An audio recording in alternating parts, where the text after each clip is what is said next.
apa tiba-tiba dia apa langsung dengar. Saya bilang berapa mintanya Jombang? 80 juta. Dijual tanahnya hari itu. Saya bilang 80 juta itu zaman itu alat bantu dengar kiri kanan itu paling murah 25 juta. Kiri kanan berapa? 50 ya? Lebih murah daripada ke Jombang.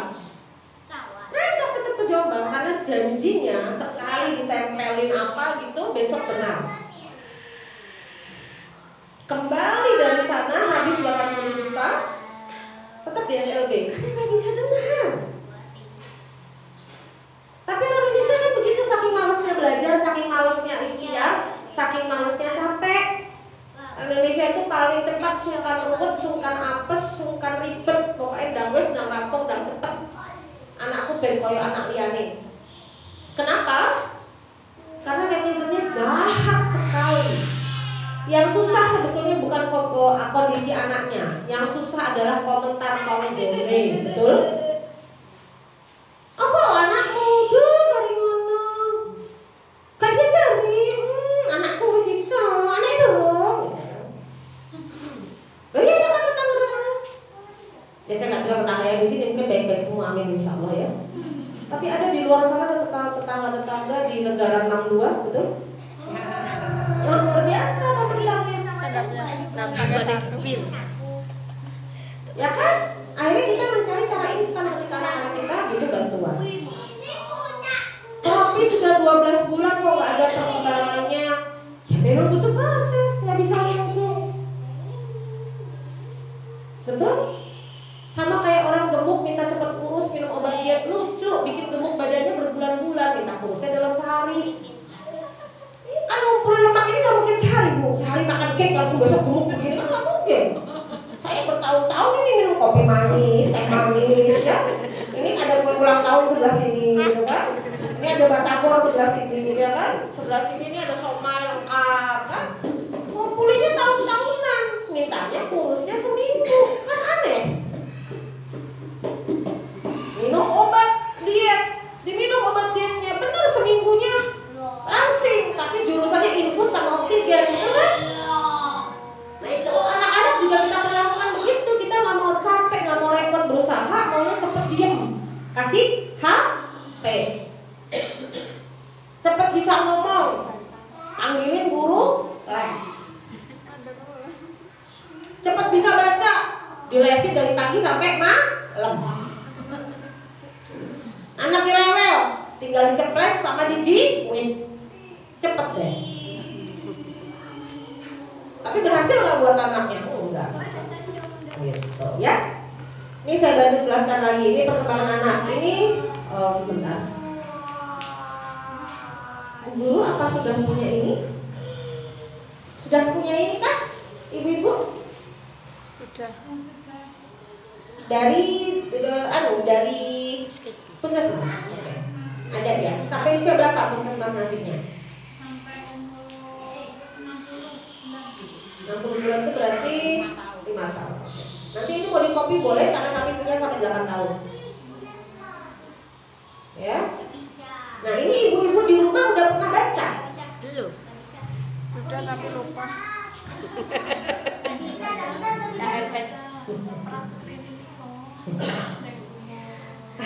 Iya tapi kan bener terus. Lek ning omah kan. Jadi kita itu sama kayak beli motor tapi nggak bisa mengendarai motor, punya anak tapi nggak ngerti panduan ngurus anak. Ada ibu-ibu yang saya waktu datang periksa, saya tanya, ibu anaknya bisa duduk umur berapa? Mendekati 2 Bu Dina. Lah ilah saya bilang, ibu nggak khawatir anaknya baru bisa duduk mandiri umur 2? Ya kan nanti gede bisa sendiri. Oh ya udah. Saya tanya, jalan umur berapa? Oh cepat, 12 bulan. Sebentar, saya bilang. Duduk 24 bulan, jalan 11 bulan. Logikanya nyampe gak? Balik. Enggak, tapi bersikeras. Melayu di sebelum. Betul. Tapi ada orang tua yang bersikeras, bahwa anaknya jalan dulu baru duduk. Saya gali lagi, terus saya tanya, ibu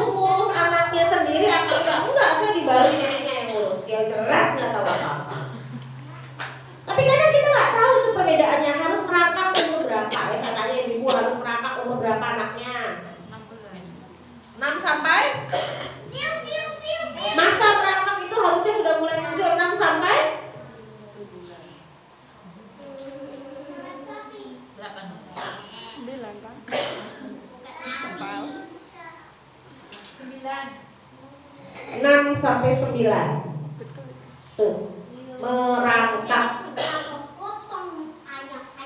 Dikatakan terlambat perkembangannya adalah 6 bulan setelah deadline. Jadi kalau 6 sampai 9 itu masa harusnya anak merangkak.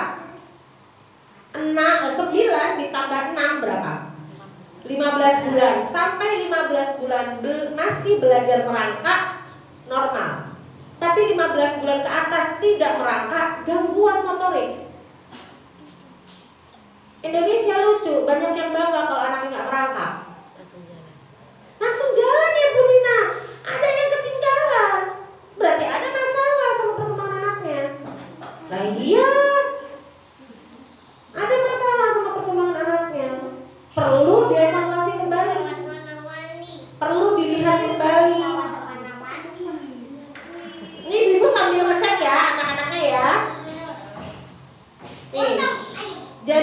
Jadi terminologi terlambat itu adalah 6 bulan setelah deadline. Deadline-nya itu. Jalan umur berapa? 1 tahun sampai 9 sampai 12. Jadi jalan itu 9 sampai 12. Jalan dengan bantuan itu 9 sampai 12. Berarti dikatakan terlambat jalan umur berapa? 18. Di atas 18 belum jalan masuknya terlambat atau gangguan? terlambat. Di atas 18 masuknya terlambat atau gangguan? Gangguan. 12 ke 18 terlambat. Yang aneh, kadang-kadang orang datang ke tempat praktek saya, anaknya udah umur 5, udah umur 4, keluhannya, Bu, anak saya terlambat ngomong. Itu gangguan berbahasa, bukan terlambat lagi. Mari kita cek area bahasa. Ini area sosial emosi. Saya tanya dulu, ibu-ibu, bisa ngomong 2 kata berapa umurnya? 2 bulan.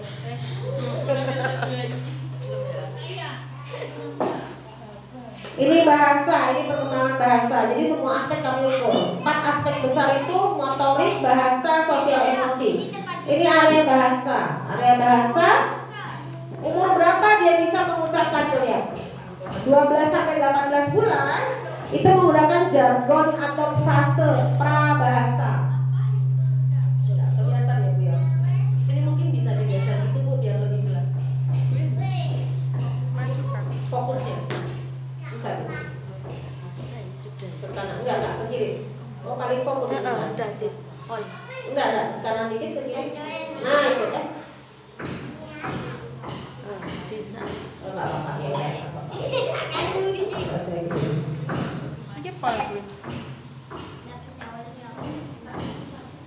So, kalau maju tambah kecil Bu, kalau mundur tambah gede. Nah, betul. Ini kesini pol kan? Tutup kontak. Sistem. Ini papa Bu Aisyah suara. Tetap nggak kelihatan. Saingan sama Bu Dinda. Kekesalannya. Saingan sama Bu Dinda karena sarannya. Segini kelihatan ya? Gatuh. Itu kelihatan ya? Oke. Aku dek nanya aku bisa 18 sampai 24 bulan sudah mulai harus bisa bilang bye-bye. Salahnya di mana? Sudah mulai harus bilang bye-bye, dadah. Itu anak 18 bulan sudah harus mulai bisa. kurang minggu. Ya, 18 bulan sudah mulai bisa itu harusnya. Berarti toleransi keterlambatannya berapa kalau 24 bulan? 24 tambah 6. 2 tahun 6 bulan. Betul?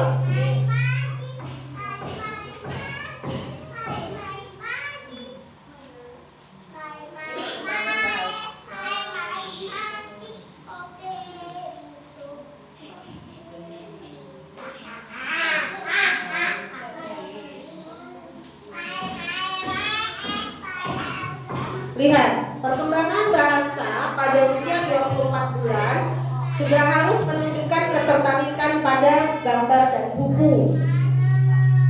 Bu Yati tolong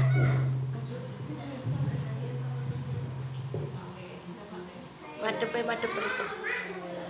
Madep ngetan. Itu gitu. Pun. Kalau pada usia, Papa mau dapat ini ya, kedengeran? Iya. Kalau pada usia 2 tahun belum tertarik pada gambar dan buku, ada yang keliru pada anak 2 tahun. Nah, sekarang kembali lagi ke biodata awal tadi. Lah kalau di rumah orang tuanya nggak pernah menyediakan buku, Alhamdulillah ada kalau saya. iya, aja rumah. Yang Ada lain maksudnya. Saya enggak punya buku.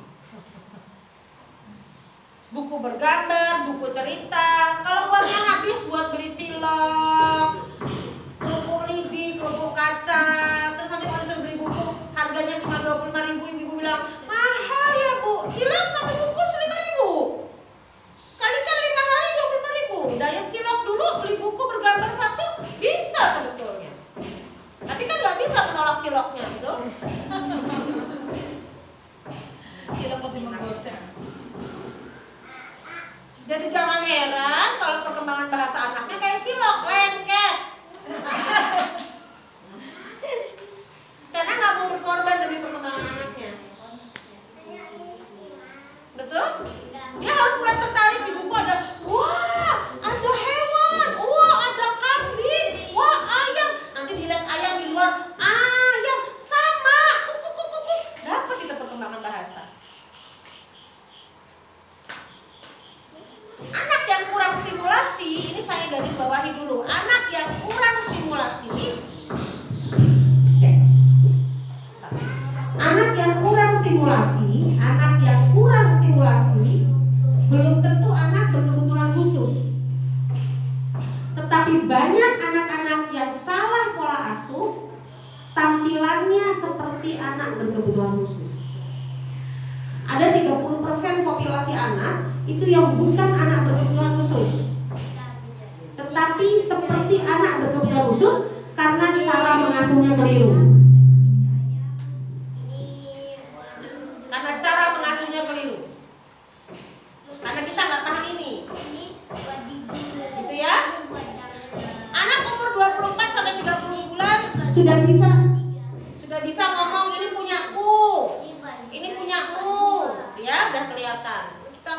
Nah, bayangkan kalau umur ini sudah harus bisa datang ke tempat saya umurnya 5 tahun, bilangnya terlambat bicara. Yang salah saya sebagai yang memeriksa atau orang tuanya yang nggak ngerti perkembangannya.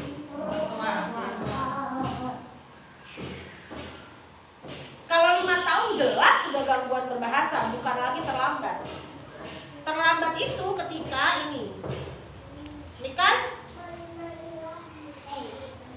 bisa menggunakan bahasa, misalnya dia pukul aku minum susu, 3 kata bersambung dengan tujuan. Itu 24 sampai 30. Kalau dalam psikologi namanya true speech, bahasa yang digunakan dengan baik. True speech. Nah, kalau itu belum bisa, berarti keterlambatan itu 24 ditambah 6, betul? 2 tahun 6 bulan itu terlambat. Di atas itu apa namanya? Gangguan bahasa. Jadi nggak bisa seenaknya memutuskan kondisi anak hanya berdasarkan apa? Nggak bisa seenaknya saya memutuskan Ya itu. Betul banget. Ihone wis tak kecilkan.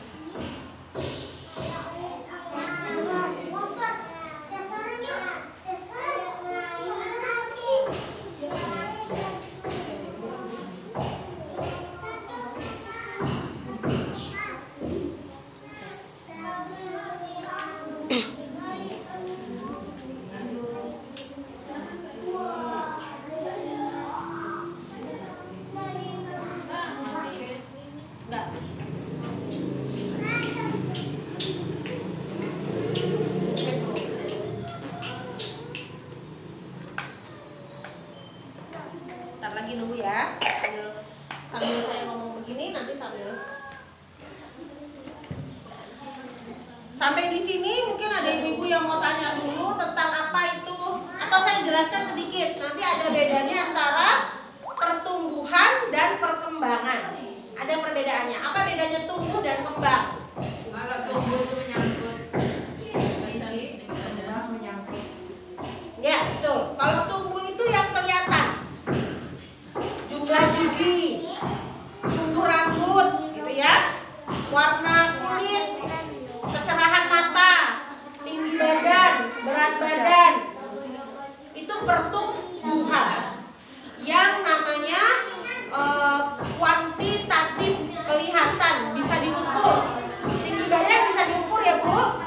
Berat badan bisa diukur. Giginya mana yang rusak, mana yang sehat bisa diukur. Bu, itu pertumbuhan. Kalau perkembangan, anasikis adalah yang bisa dirasa, bisa diamati dan bisa dirasa.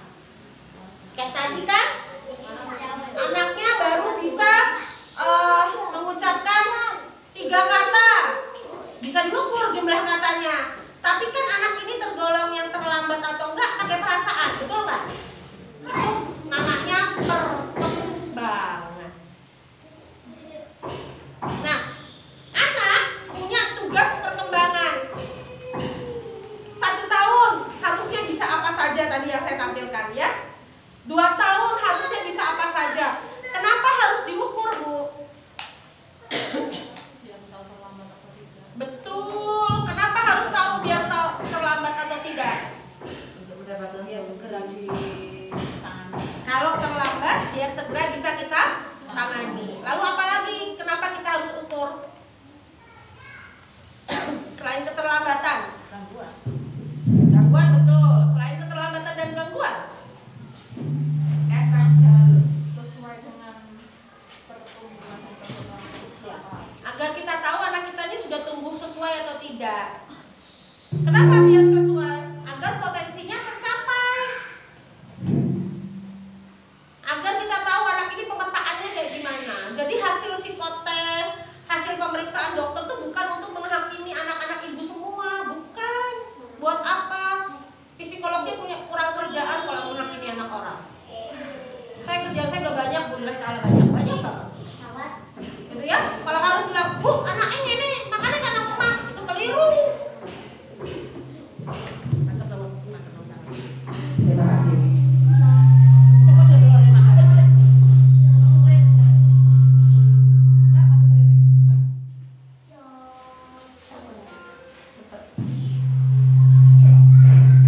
Kayaknya mic-nya tidak berkenan dengan saya, enggak apa-apa. Tapi Ibu bisa dengar? Nanti kalau nggak bisa dengar, sampaikan aja ya.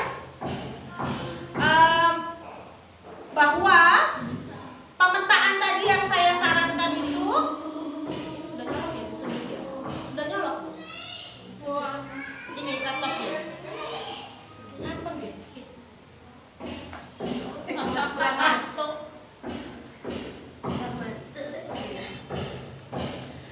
Bahwa pertumbuhan dan perkembangan itu nanti kaitannya dengan memetakan kondisi anak. Karena kedepannya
bisa baca, bisa ngaji, bisa bahasa Inggris, ya.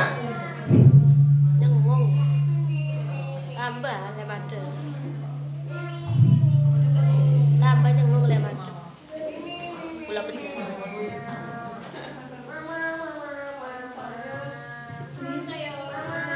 Jangan Bu, saya sudah biasa. Agak anu sedikit, agak latihan vokal ya Bu. Tidak apa-apa. Coba mix tunggalin Arya. Beten gatuk gula mundut. Beten nyoba mix tunggalin, Mam. Teng kantor di pondok riyen.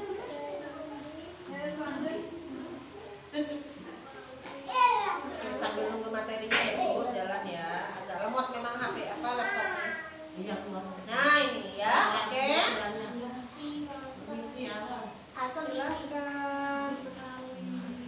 Hebat. Nah, ini perkembangan anak itu ada hati-hati. Ada kabel, hati-hati. Nah ini ada fisik, motorik, sosial, emosi, bahasa, kognitif. Nanti 4 area perkembangan inilah yang akan membuat kita memahami anak kita hambatannya di mana. Jadi jangan karena anaknya hanya kurang konsentrasi, gebiak-uyah autis. Anaknya hambatannya di bahasa, gebiak-uyah bahwa anaknya lambat bicara, gangguan bahasa.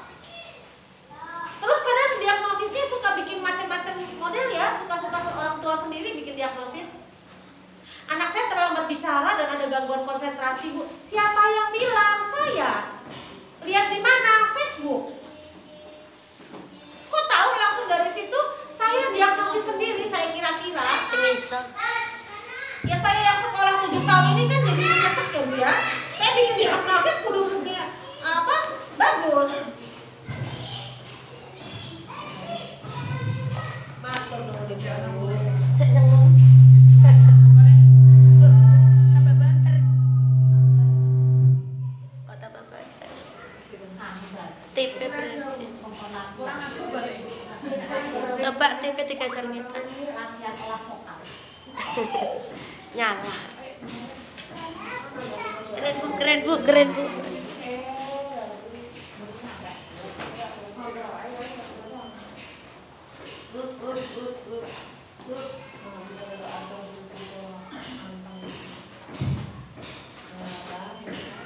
Burung diuripi. Wis muni enak.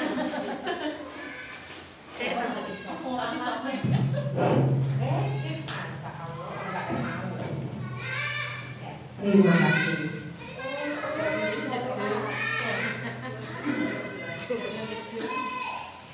Oke, ini 4 area perkembangan anak ini ya. Fisik, motorik, sosial, emosi, bahasa, kognitif. Fisik motorik itu ada, ini saya jelaskan. Nah, fisik itu tubuhnya. Motorik itu perilaku gerakan tubuh. Jadi senyum tubuhnya itu bibir. Ini nanti boleh di copy aja Bu, nggak usah nyantar nggak apa-apa. Ya, apa boleh di copy. Bukan ilmu yang rahasia, boleh dibawa, boleh dibeli sendiri ya. Daripada capek, tapi kalau sambil mencatat yang lain boleh ya. Yang ininya nggak usah maksud saya. Fisik itu tubuh. Jadi misalnya ini tubuh ibu. Ya, ini tubuhnya. Pertumbuhan adalah jarinya lengkap 5, itu pertumbuhan. Ya, pertumbuhan kan? Tubuhnya lengkap 5 jarinya. Lalu terus ini pertumbuhan.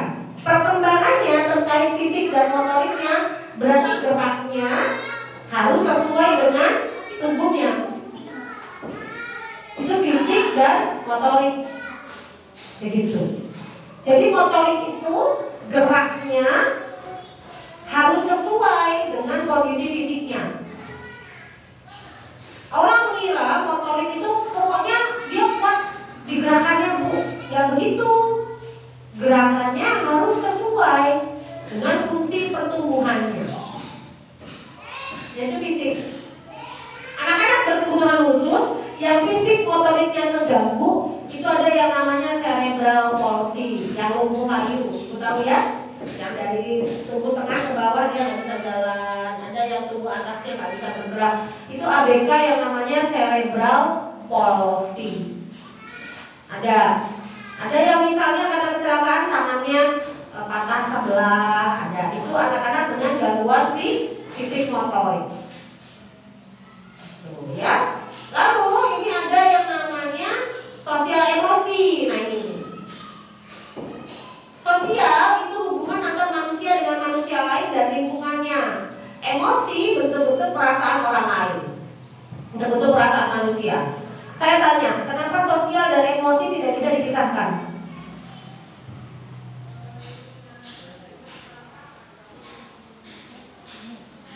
Kenapa kalau perkembangan emosi anak tidak bisa terpisah dari perkembangan sosial anak? Karena emosi itu erat dengan hubungan dengan orang lain. Betul. Emosi yang pertama, anak lahir, manusia lahir itu sama Allah langsung dikasih emosi. 5 emosi dasar manusia: bahagia, marah, sedih, takut, jijik. 5 emosi dasar manusia sudah dikasih oleh Allah itu langsung. Lalu dia akan menerima rangsangan dari mana? Sosial. Siapa sosial pertama anak? Keluarga. Siapa yang paling pertama merasa anak bisa rasakan emosinya? Ibu. Karena dari kandungan.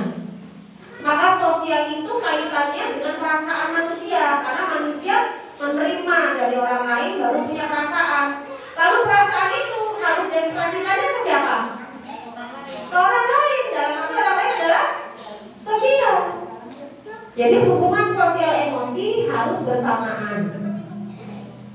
Anak-anak yang punya gangguan sosial emosi itu karena stimulasinya bisa jadi keliru. Jadi belum tentu anak yang marah-marah, yang tantrum itu karena kondisi anaknya, bisa jadi karena kondisi ibunya, karena kondisi ayahnya. Ada orang tua yang gak pernah senyum sama anaknya karena motoriknya agak kurang berkembang tadi. Kalau punya tetangga yang jarang senyum itu dimaklumin aja ya, bu, motorik halusnya agak bermasalah. Loh iya kan? Motoriknya harus tuntas, disenyumin orang yang motoriknya bermasalah karena tidak bisa bergerak sesuai fungsinya. Loh iya. Jadi kalau ketemu orang kayak gitu nggak usah dibawa baper, bu, anggap aja motoriknya anak. Daripada kita sakit hati, ya kan? Nah itu juga perlu dilatihkan pada anak-anak kita. Makanya perkembangan itu tumbuh kembang itu satu paket. Itu ya bu ya. Ini sosial emosi. Ini bahasa. Apa itu bahasa? Apa bedanya bahasa dengan bicara? Apa bedanya berbahasa dengan berbicara? Kalau bahasa itu ada bahasa ekspresif dan penerimaan. Reseptif. Reseptif. Boleh. Apa bedanya reseptif dan ekspresif? Kalau reseptif itu informasi yang diterima Oleh anak, betul. Nah, kalau ekspresif dari anak ke penyampaian. Dari manusia lain ke manusia lain, mengekspresikan. Kalau reseptif informasi yang diterima. Oke, bisa diterima. Lalu apa bedanya tadi bahasa dengan berbicara? Kalau bahasa dan bentu, kalau bicara juga bisa untuk 2 orang. Ada ekspresif dan reseptif. Ada juga. Apa bedanya? Kalau berbicara tentang mengeluarkan vokal, Bicara hanya mengeluarkan suara. menyampaikan apa yang mau disampaikan. Itu bahasa. Ada tujuan. Itu betul, itu betul. Lalu kalau bicara, bedanya bu, mohon maaf. Kalau berbahasa ada tujuan, betul kan ya? Kalau bicara ada tujuan tidak? Belum tentu ada. Ada yang yang tidak. Gitu ya. Lalu tadi kalau saya tambahkan, berbahasa itu melibatkan satu bahasa verbal yang tadi Bu sampaikan. Lewat ucapan itu bahasa verbal. Ada yang namanya bahasa gestural, bahasa tubuh. Ibu duduk terus saya bilang, saya ngomong nggak? Nggak. Tapi ibu tahu nggak maksud saya? Tahu. Itu bahasa gestural. gestur, bahasa tubuh. Kalau suami kita minta bikinin kopi, kita lagi ngambek terus gitu kan, berarti kan kalau kita tahu oh ngampul ini kakak kok kopi itu pasti gitu kan, bahasa tubuh.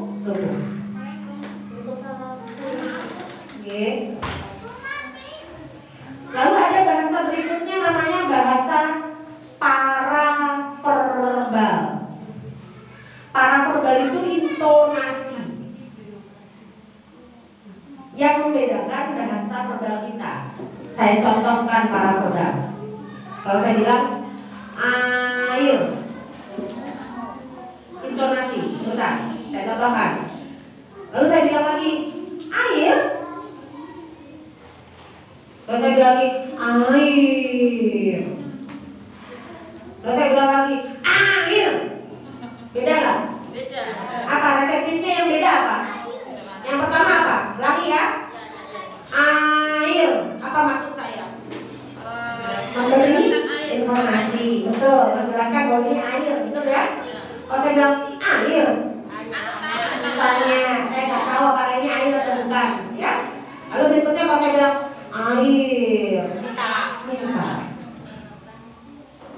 Ya, atau saya minta air yang lain selain ini misalnya, betul kan? Ya. Kalau saya bilang air, ambul, marah, apa dia gitu loh. Oh kan? Intonasi. Jadi ada bahasa verbal, bahasa gestural, bahasa tubuh, ada intonasi. Pada masa-masa setelah pandemi ini banyak sekali anak-anak yang gagal di area bahasa. Kenapa? Karena anak-anak banyak pegang HP.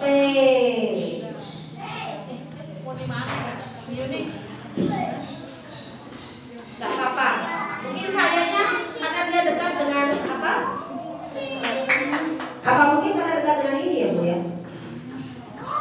Bukan. Bukan. Oke ya. Ya. Nah, kenapa HP bisa menghambat? Saya nggak bilang nggak boleh pegang HP, tetapi HP yang terlalu banyak, ya Bu ya, bisa menghambat fungsi bahasa anak. Kenapa?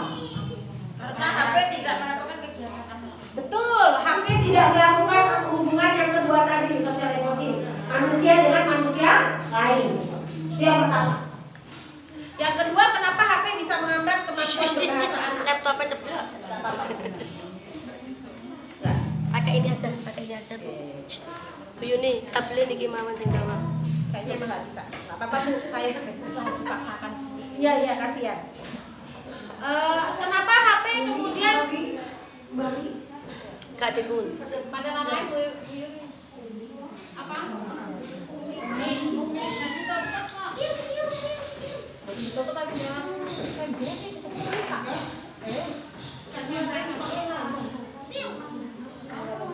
Dibuka aja Bu, nggak apa-apa. Dibuka mawon Bu. Apa? Kenapa Bu HP? Satu tadi benar, tidak ada hubungan antara manusia dengan manusia lain dengan HP. Betul ya Bu ya? Apalagi Bu HP? HP ada lagi Bu? Tidak bisa berkomunikasi. Hanya mata, interaksi mata dengan Betul, tidak bisa melatih dua arah. Kalau orang ke orang kan akan bilang tadi air, berinformasi, anaknya akan meniru air, betul? Kalau HP bisa jadi dia dengar air dari HP air, tapi kan filmnya akan jalan terus. Sebelum dia bisa meniru itu jalan terus. Paham ya Bu ya? Akhirnya bisa jadi dia tahu ini air, tetapi ketika dia mau mencoba meniru, tidak ada yang memberi gestural, bahasa tubuh yang kedua. Intonasi, HP bisa melatih intonasi atau tidak? Tidak bisa. Makanya Ipin Upin, kalau dia nontonnya Ipin Upin, ya intonasinya layaknya Ipin Upin. Karena itu berlatih intonasi. Itu perkembangan bahasa ya Ibu ya, gitu ya.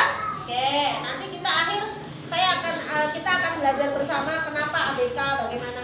Terakhir kognitif. Kognitif itu kemampuan perkembangan akal, kecerdasan, ya. Nggak perlu banyak-banyak, pokoknya kita tahu bahwa kalau sosialnya sudah bagus, motoriknya sudah bagus, bahasanya sudah bagus, kurang lebih kan pasti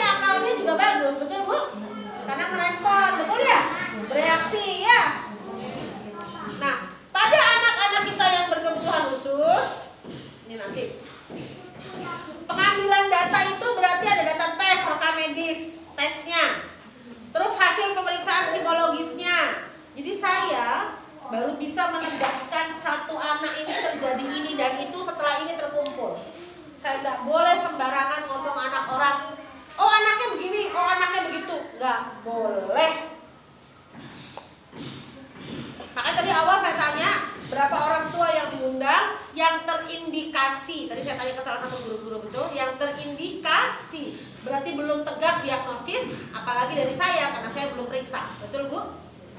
Jadi anak-anak ini baru dicurigai tanda kutip memiliki hambatan, memiliki gangguan.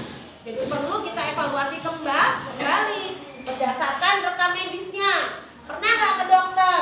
Berdasarkan psikotesnya, pernah nggak di psikotes gitu ya? Berdasarkan observasinya, pernah nggak datang periksa untuk dilihat oleh psikolog atau dokternya? Ya, itu data rekam psikologis dan medis. Ya, riwayat ini yang tadi saya jelaskan, riwayat kehamilan, tumbuh kembangnya, pola didik, pola asuh, ini data yang kami harus punya. Ya. Nah, kesulitan belajar itu kesulitan kondisi khusus anak, itu baru kita bisa capai pengelompokannya 2. Ada yang namanya KBU, kesulitan belajar umum. Kesulitan belajar umum ini meliputi semua area, IQ-nya normal ke bawah. Jalannya kan ada. IQ-nya normal ke bawah. Ya. Hambatannya di semua area 4 tadi terhambat. Sosial, emosi, motorik, bahasa semua kena. Itu ya. Oke, hati-hati. Lalu ada kondisi khusus yang kemudian membuat dia tidak mampu dididik. Dia hanya mampu dilatih atau dirawat.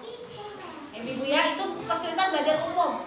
Yang masuk kelompok itu, yang masuk ke KBU adalah biasanya autisme, gangguan intelektual, ya, disabilitas intelektual, cerebral palsy, Down syndrome, itu masuk ke kelompok KBU. Ya, ada lagi yang namanya kesulitan belajar spesifik. Kalau kesulitan belajar spesifik, itu IQ-nya normal ke atas. Itu saya disleksia, anak saya disleksia, suami saya disleksia. Kalau saya nggak cerita, ibu nggak tahu kan kalau saya disleksia? Nggak tahu. IQ saya 122. IQ normal itu 90 sampai 109. Saya lihat tatapan ibu heran. Kok bisa disleksia?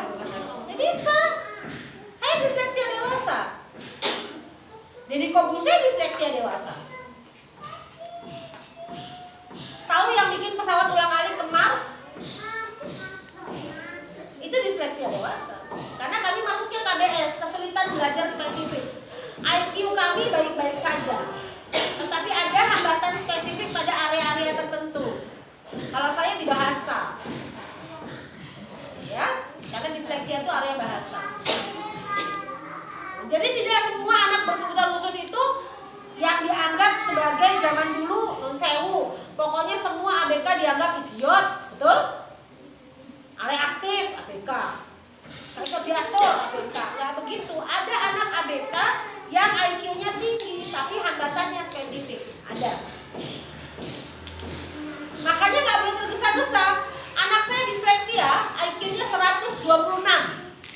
Anak saya 126, di mana skor normal adalah 90 sampai 109. Tetapi baru bisa membaca kelas 3 SD. Anak saya baru bisa membaca kelas 3 SD. Tapi gambarnya, saya tunjukin gambar anak saya.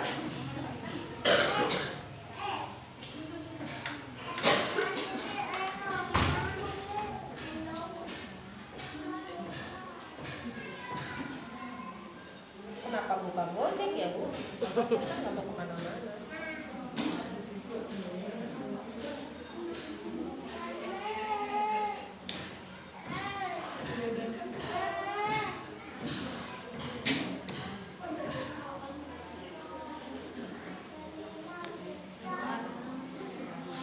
Ini gambar anak saya di umur kelas 6 SD. Ganti. Oh, ganti Bu.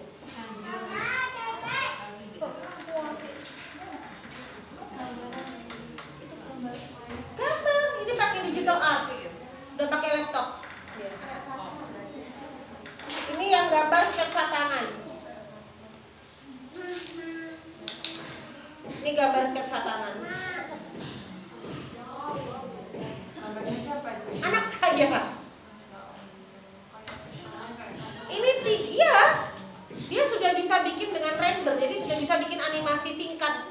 waktu SMA.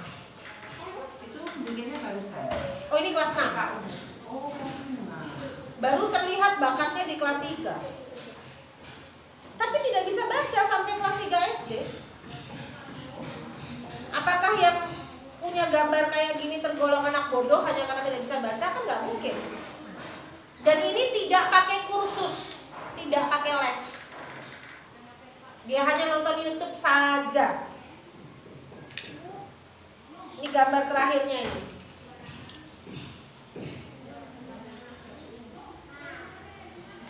Memang sering baca. Ya karena dia nggak bisa membaca, dia memahami informasi lewat gambar. Jadi komik lebih menarik buat dia dibandingkan buku kan? Karena anak saya nggak bisa baca. Tapi yang saya mau sampaikan, anak-anak KBS ini, kalau kita nggak hati-hati mendiagnosis akan dianggap sebagai anak bodoh. Karena anak saya nggak baca sampai kelas 3 SD. Di kelas 3 SD, di kelas 2 lah dia mulai bisa memahami bacaan, tapi masih keliru. Membaca jangan itu masih jangan, itu kelas 3. Bukan jangan dia bacanya, jangan. Nyaman dia akan baca yaman. Yaman. Bukan nyaman. Khalifah dia akan baca khalifah. Masih susah. Yang dia akan baca yan ge. IQ 126 nggak bisa baca sampai kelas 2 SD. Kira-kira kalau saya bilang ke guru-gurunya yang nggak mau ngerti anak saya cerdas, percaya nggak? Ya enggak. Tapi kalau ini mau coba di TK sana, anak-anak bisa diajar tidak nyambung. Kemudian juga bingung, orang tuanya bingung. Bahkan juga dikatakan Bodoh, iya. Jadi kita nggak wajar gitu. Bukan kita, orang sana itu nggak wajar. Ya jenengan takon Bu. Saya tidak mengklaim, tetapi mungkin sikap itu diambil berdasarkan ketidaktahuan. Saya pun dulu mungkin sebelum belajar ini akan menganggap anak saya bodoh kan? Betul ya Bu? Kok nggak ngerti? Huruf hafal, diacak bisa, tapi merangkai kata nggak bisa, merangkai huruf susah. Kan bukan bodoh. Ada hal lain yang perlu saya evaluasi. Ada hal lain yang perlu saya evaluasi. Jadi ketika anak saya umur 7 tahun, saya bawa ke Prof. Purboyo di Bandung. Di sanalah terdiagnosis bahwa anak saya disleksia. Karena disleksia ini genetik, tidak bisa ditawar. Akhirnya orang tuanya juga dites. Ternyata saya disleksia, suami saya disleksia. Lengkap penderitaan. Terus mau cari salahnya siapa? IQ saya 122, IQ suami saya 125, IQ anak saya 126. Kalau suami saya sampai hari ini nggak bisa memahami 1/8 sama 1/4 itu gedean mana. Sampai umurnya 40 tahun nggak ngerti. Di bolan baleni ya lali mana ya? Ngerti sekarang, besok lupa lagi. Kami berkebutuhan khusus. Tapi panjenengan kalau saya nggak bilang, percaya nggak kalau saya ada disleksia? Enggak. Kelihatan tampilannya? Enggak. Kali gemuknya doang yang kelihatan. Makanya sering orang tuh datang periksa, Bu Nina, tapi anak saya secara tampilan nggak kayak ABK. Iya, memang nggak semua ABK tampilannya tipikal. Nggak semua anak berkebutuhan khusus punya penampilan yang nun sewu kayak orang bilang itu. Ya nggak bisa begitu. Saya buktinya tidak. Kembar sedunia Down syndrome. Ada? Kalau Down syndrome tipikal karena dia masuknya ke KBU. Down syndrome itu gangguan dengan namanya kembar sedunia. Itu Down syndrome. Nah, ini saya jelaskan. Kalau orang bilang Idiot itu bukan diagnosis, Bu. Ini yang kita harus luruskan. Salah kaprahnya di situ. Idiot itu skor IQ. Idiot itu skor IQ. Skor IQ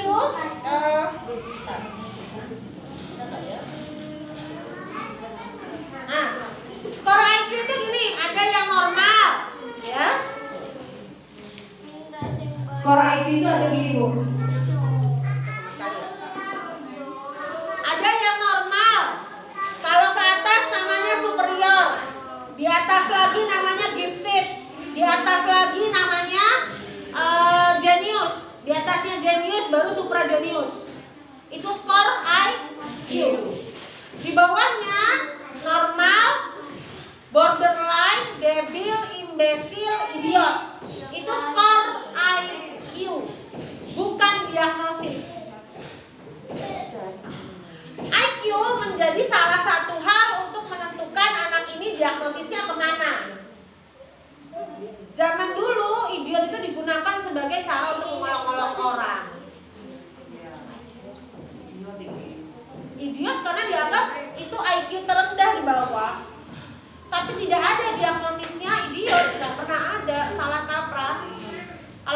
dokter, psikolog mengklaim idiot tanpa ada hasil psikotes, ya dia salah kaprah. Tidak ada diagnosis idiot. Itu skor IQ. Bedakan skor IQ dengan diagnosis ya Bu. Nah ini di KBU diagnosisnya ada disabilitas intelektual, autisme, cerebral palsy, Down syndrome, Rett syndrome dan lain-lain. Kalau di KBS, Asperger ini yang IQ-nya normal ya. Yang kanan ini IQ-nya normal. Normal. Itu ada Asperger, ADHD, disleksia kayak saya, GBE itu IQ-nya normal. Gifted Asperger itu ciri-cirinya kayak autisme, tetapi dia cerdas. Kalau autisme IQ-nya normal ke bawah, kalau Asperger normal ke atas. Itu masalah gen apa ada pengaruh?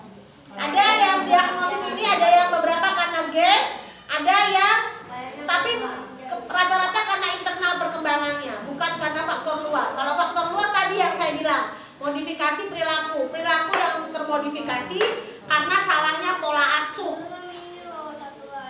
Kalau ini rata-rata adalah faktor internal, genetis, tumbuh kembang. Kalau cerebral palsy adanya kerusakan otak yang terjadi sebelum umurnya 2 tahun. Bisa di kandungan, bisa ketika lahir. Ya, boleh itu. Saya di Malang, ibu SD yang jadi campur anak-anak. Nah, ada orang-orang jabat ya, orang itu waktu ingin supaya anaknya pintar, mungkin akan sama kayak aku. Akhirnya seperti itu. Malah berusaha kalau ada gigi ini campur anak ada beberapa. Jadi sudah langganan murid. Jadi kalau orang tuanya kan gaji, itu gurunya tuh yang diambil ke mana? Yang ngajar di sekolah, kalau itu pertanyaan saya, selain dia, akan itu pengaruh obat-obatan yang bisa. Bisa jadi, tapi kan tidak bisa ditentukan hal itu hanya karena kita. Iya, belum tentu, tapi bisa jadi wallahu alam. Tapi tidak bisa menjadikannya sebagai acuan utama gitu loh Bu. Karena gangguan-gangguan ini tidak memilih profesi orang tuanya kok Bismillah. Saya ini pengalaman orang lain. Iya. Gangguan ini tidak akan memilih profesi orang tuanya. Zaman dulu orang mengira anak autis cuma anaknya orang kaya, ya karena zaman itu yang sanggup periksa cuma orang kaya. Ya kan? Zaman itu, gitu loh Bu. Makanya saya buka yayasan untuk anak-anak berkebutuhan khusus dengan non-profit. Buktinya hampir 400 itu anak saya 300 sekian. Anak yang pemulung ya datang, ya autis juga. Anak yang tukang ojek datang autis juga. Bisa jadi dulu nggak ketahuan karena kan nggak punya duit bawa ke dokter spesialis. Betul Bu? Kalau anaknya mereka ya mungkin bisa jadi kan. Wallahu alam kalau karena obat, tapi belum ada penelitian yang membuktikan. Cuma bisa jadi. Saya nggak ngerti bagaimana kronologinya biar pinter dikasih obat, ya mungkin vitamin yang berlebih mungkin ya, bisa jadi ya. Tapi ya belum ada penelitian yang mengatakan ya.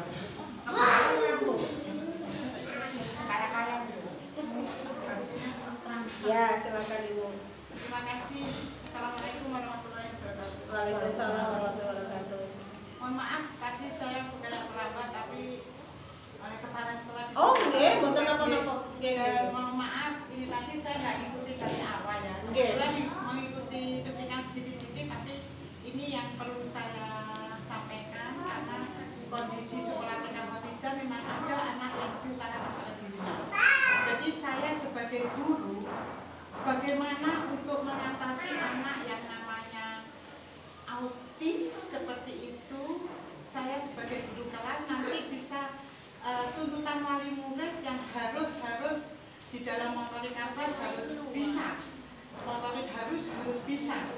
Jadi saya sebagai guru kelasnya ini mumpung ada wali murid yang didatangkan biar sama-sama berjalan dengan selaras, biar kita sama-sama tidak gelo, apalagi TK Kotija tidak ada guru khusus dan alhamdulillah khusus bisa mendatangkan guru ke sini, bisa sharing.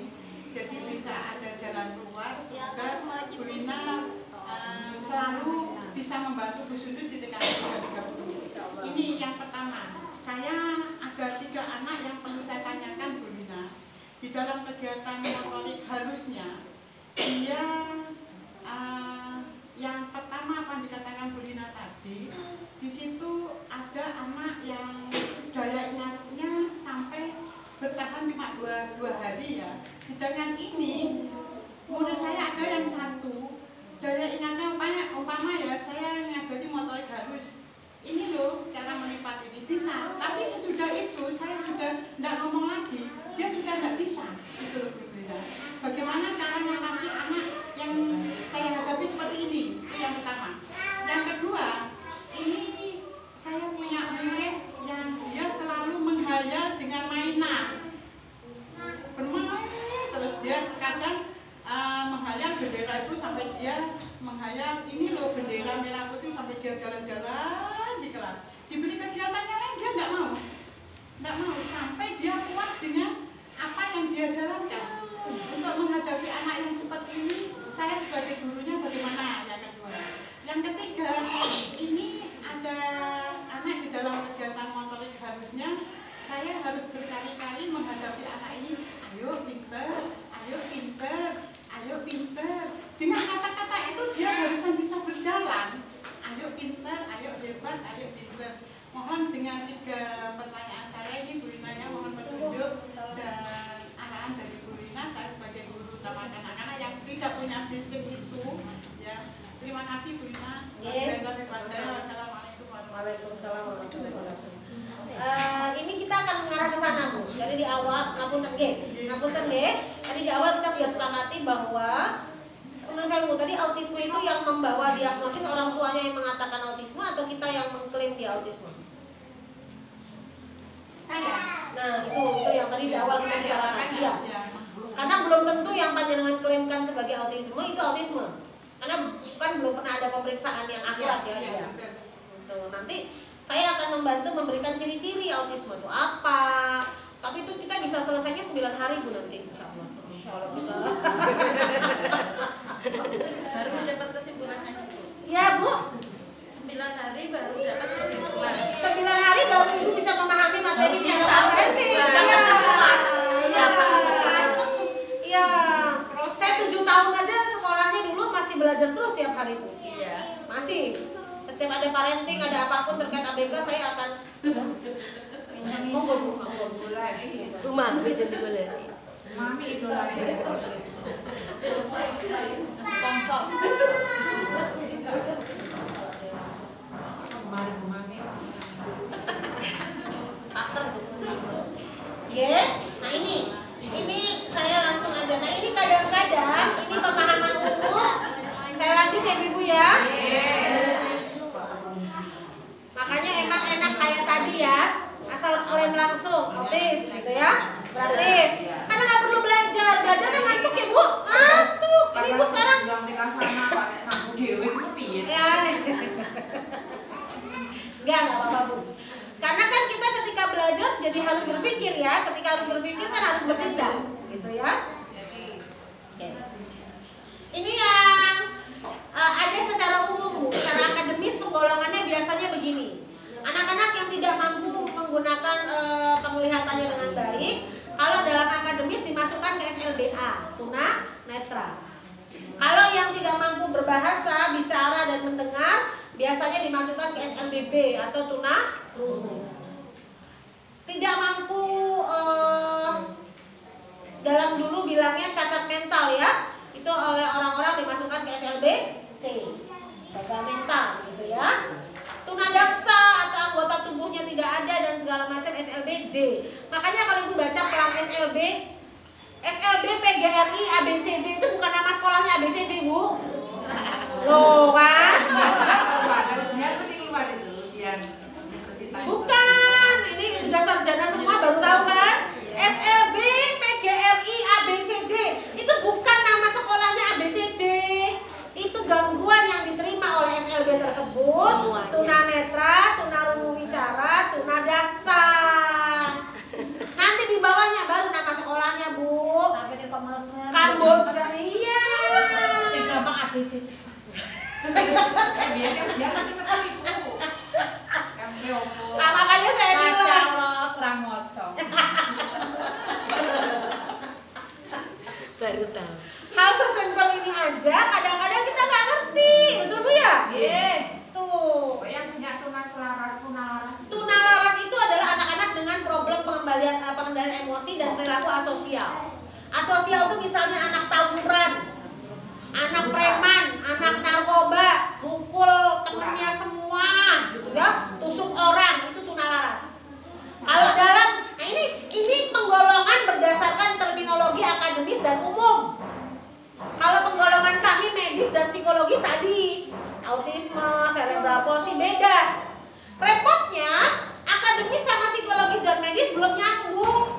Anak cerebral palsy dimasukinnya ke tunagrahita, dimasukinnya ke tunadaksa. Padahal gangguannya tidak sesimpel itu, gitu loh. Ya, tunalaras, pokoknya anaknya nakal dianggap tunalaras, padahal belum tentu. Nah ini yang perlu kita evaluasi bersama. Kalau orang umum tinggal gampang kan tuh umum orang idiot, autis, nakal, rada umek dipraktis, gak iso ngomong, speech delay, pokoknya gampang lah orang umum, lebih gampang mendiagnosis. Memang kalau yang kurang baca, diagnosisnya Orang baca. maaf ya.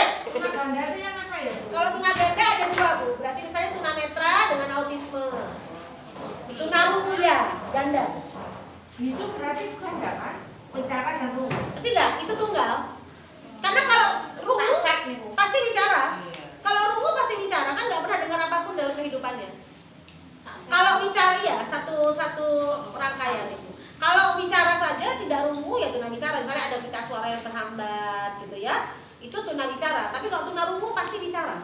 Apalagi tunarungu yang total. Rungu pun kan dibagi-bagi Bu. Total, parsial, ringan, sedang, berat. Makanya kita nggak boleh sembarangan. Tadi tunarungu tuh ada yang ringan itu dia kisaran sekitar 40 desibelan, 30. Itu tuh denger tapi sayup. Ada yang menengah, denger tapi sayup dan jauh. Ada yang berat, itu denger tapi kecil. Ada yang profound atau tunarungu total. Tunarungu total mau dipakai alat bantu dengar juga nggak bisa. Buat apa? Orang total? Itu sudah alami ya? Anda kan juga ke dokter itu nggak bisa.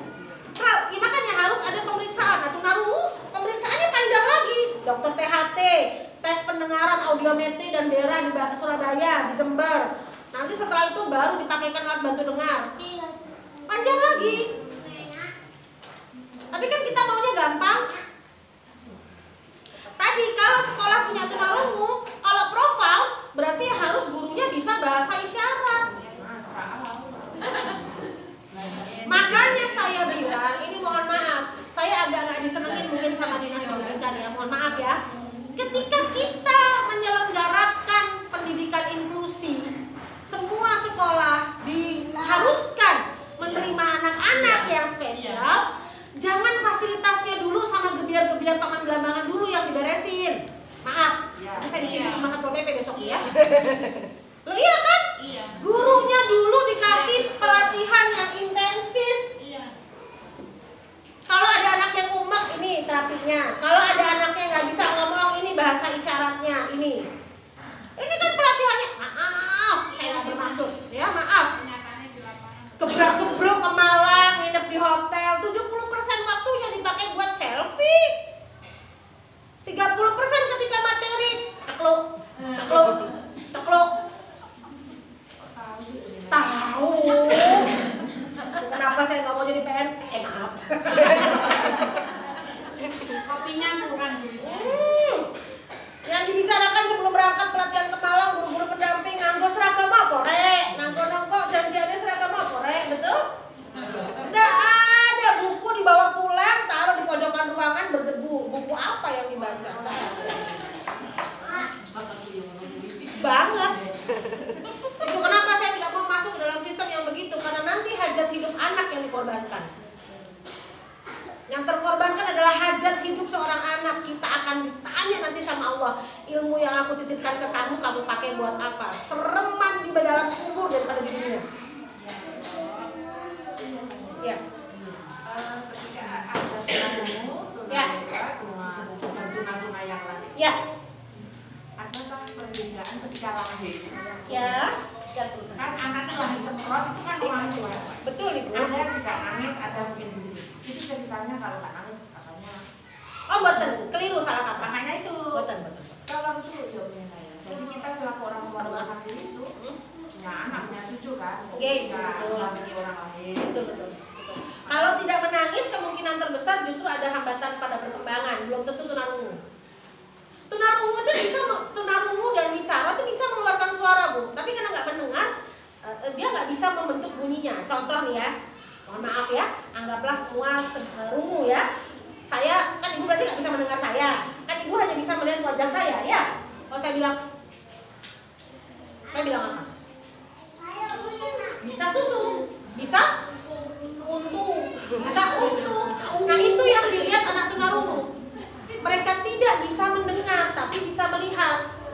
Makanya mereka harus dibantu pakai bahasa isyarat. Iya, ciri-cirinya pas lahir. Tidak ada ciri-ciri pas lahir. Itu baru terasa biasa nangis.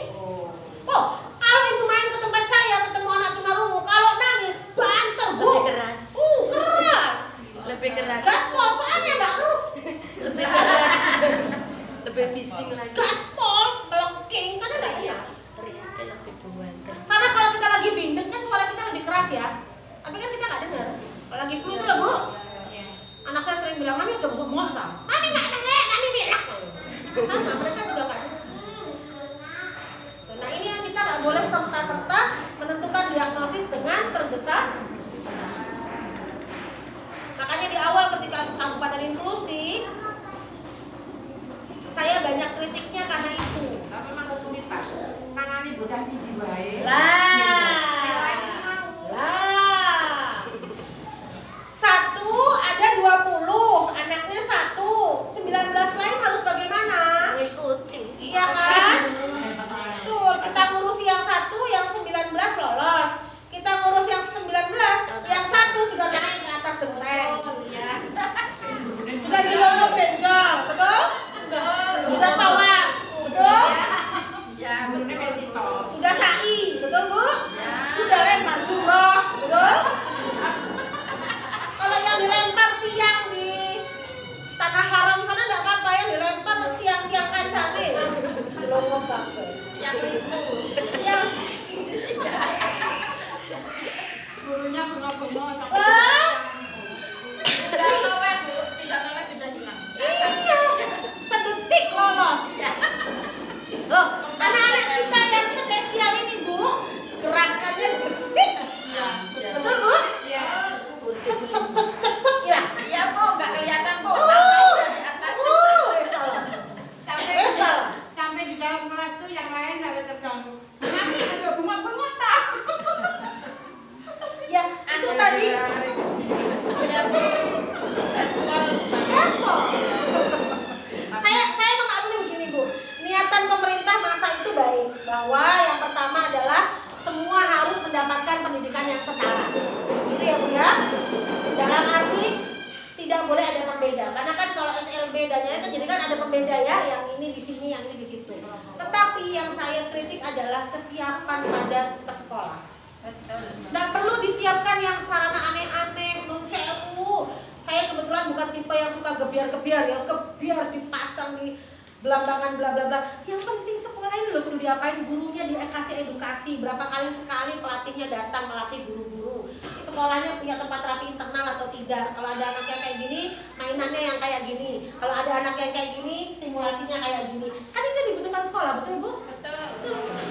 Lalu sediakan guru yang memang kompeten. Jadi ketika anak itu di kelas tidak koordinatif, guru yang berkompeten bisa tarik keluar. Ayo ini jamnya untuk individual. Nanti dia sudah koordinatif, masukkan kembali ini klasikal. Begitu. Nah ini kan nggak disediakan. Tapi semua sudah pulang dari pelatihan di Jember, Malang, Surabaya, mana-mana dengan GPK. Yang sangat ajaib, ada satu sekolah dari kelas 1, saya nggak boleh sebutkan nama, kelas 1 sampai kelas 6 GPK-nya cuma 1. Tiap kelas ABK-nya 3. Si GPK merangkap wali kelas itu namanya bubrah negoro. Gurunya akan keriting, anaknya nggak ketandangan. Betul? Iya.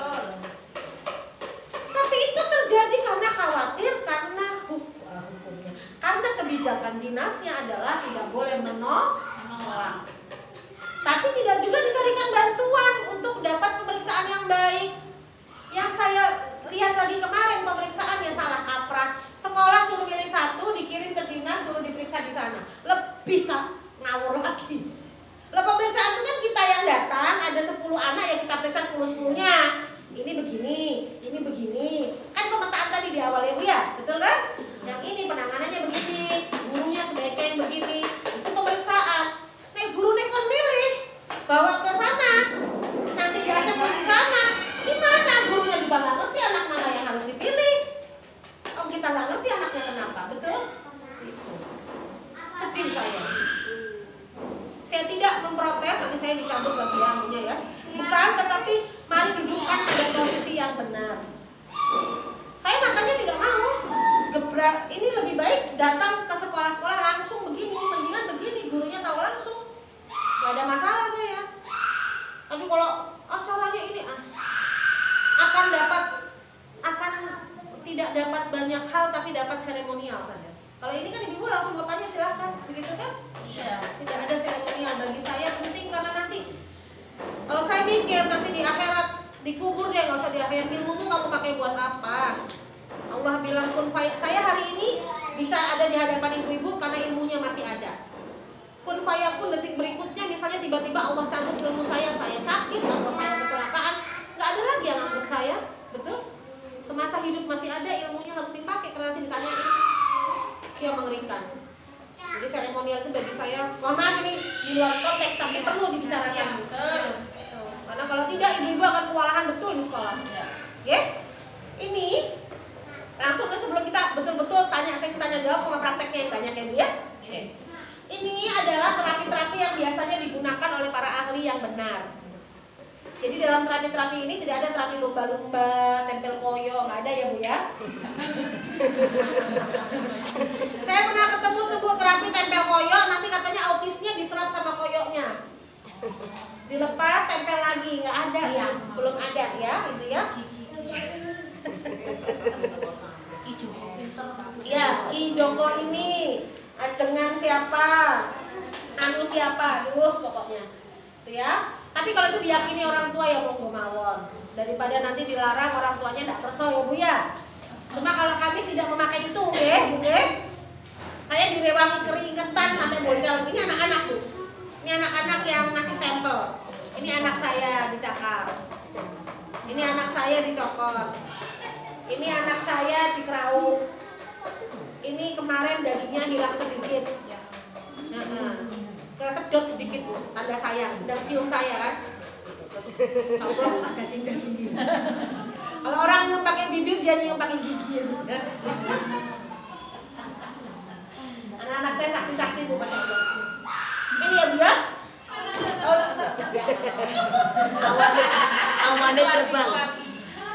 Itu yang awal fisioterapi. Ibu lihat bisa anak-anak yang susah pakai fisioterapi itu yang terapi fisik ya Bu ya, fisiknya ya. Okupasi itu terapi untuk keseharian. Mami yang tadi tanya bawa bendera gitu ya Bu ya. Itu nanti okupasi. Saya bantu jelaskan ya Bu ya. Sensor integrasi itu untuk menterapi fisik motorik, sensor-sensor dalam tubuhnya. Sensor dalam tubuh kita ada berapa Bu? Penglihatan, penciuman, pendengaran, pengecapan ya, terus peraba. Kalau dalam dunia medis dan psikologis tambah 2 Bu. Keseimbangan sama tekstural. Keseimbangan itu misalnya naik papan titian gitu Bu ya. Lama-lama itu panca indera ya.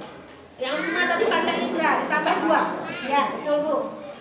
Keseimbangan sama tekstural. Nah, yang saya tunjukin ke tekstural. Ibu menghadap ke sana. Berikut, menghadap ke sana. Pojok. Menghubungi saya ya. Zaman kecil kita suka main begini kan? Ya. Tak jadi urut apa iki? Ya.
Ini keseimbangan yang kena.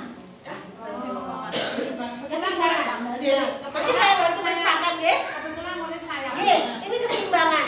Makanya panjenengan cek kakinya tidak ada dekoknya. Kakinya flat, betul? Dan saya maaf ya Bapak. Ini maaf. Ini dekok.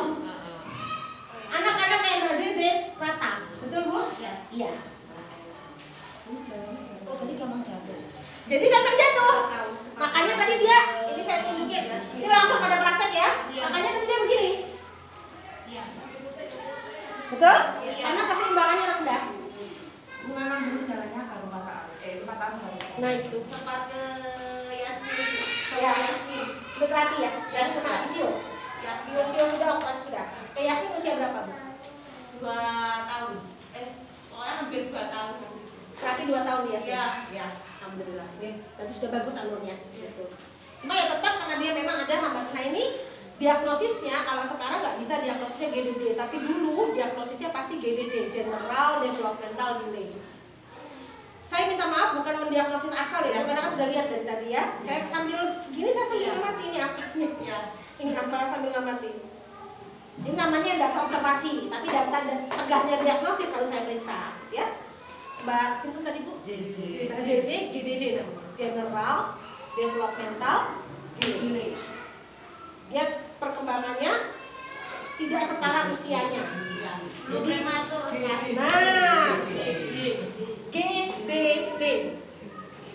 GDD.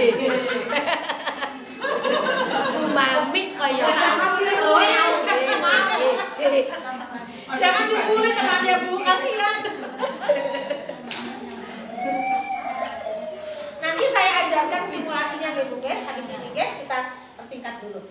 Terapi perilaku, nah itu, ini kalau terapi perilaku tidak hanya untuk anak yang ABK, anak-anak kita pun harus diterapi perilaku kalau perilakunya yang tidak sesuai. Yang tadi saya bilang, ada 30% anak-anak kita yang tidak berkebutuhan khusus, tapi karena salah penanganan pola asuh dan pola didiknya, menjadi terkesan seperti berkebutuhan khusus. Banyak itu, banyak sekali. Di tempat saya itu ada anak yang tidak bisa ketemu orang, teriak. Ibunya bilang paling autis Bu Nina. Saya cek, saya cari autisnya nggak ketemu, ternyata pola asuh. Bapaknya kalau mukul itu anaknya diikat di tiang rumah. Mentalnya ya. Betul. Sosial emosinya, psikologis yang kena. Jadi setiap lihat orang dia tidak punya kontak mata karena kan khawatir karena pengasuhannya orang adalah memberi kekerasan. Jadi saya nggak bisa tegakkan diagnosis sebagai autisme, tapi anak modifikasi perilaku dengan performa autistik. Ya, banyak Bu orang tua begitu. Mudah-mudahan panjenengan nggak ketemu ya yang begitu-begitu ya. Saya tiap hari ketemu yang ajaib-ajaib. Jadi ya sudah tidak lagi punya beban hidup banyak ya, dalam arti tiap hari bawaannya hanya bersyukur bahwa alhamdulillah hari ini bisa makan, bisa bernafas, anak masih sehat, tidak lagi menuntut apapun dari Allah. Karena ya macam-macam kasusnya. Terapi bicara tadi ya untuk anak-anak yang hambatan berbahasa, termasuk yang tadi apakah lahir menangis dan segala macam. Yang terakhir adalah pendekatan multisensori. Ini yang bisa dilakukan oleh sekolah. Nanti saya bantu ibu-ibu menjelaskan ya, memahami kondisinya, oke? Ini nanti kopi. Ya.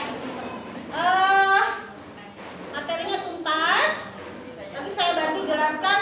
Kita belajar sama-sama, ibu-ibu guru di kelas, untuk membuat program. Kita tahu kondisi anak, kita tahu ciri-cirinya. Jadi kan kita sepakat belajar dulu hambatannya di mana, jangan tergesa-gesa memutuskan ibu ya. Cek umurnya berapa, ya. Mau siapa dulu nih putranya? Saya. Boleh ibu. Anak yang diasuh yang ABK-nya siapa Bu? Bukan aku. Belum tahu, boleh. Belum 5 tahun. Oke, maaf Bu saya potong. Sepakat dulu. Ini semua yang diindikasikan ABK di sini apa sudah pernah didiagnosis selain Mbak Zeze? Mbak Zeze, selain Mbak Zeze, apakah sudah pernah dapat diagnosis? Di dokter Betty. Oh, di Iya, Betty. lagi terapi. Lagi terapi di sampai Betty. sekarang. Ya, Sampai sekarang diagnosisnya kurang fokus. nggak ada diagnosis kurang fokus. Iya, enggak.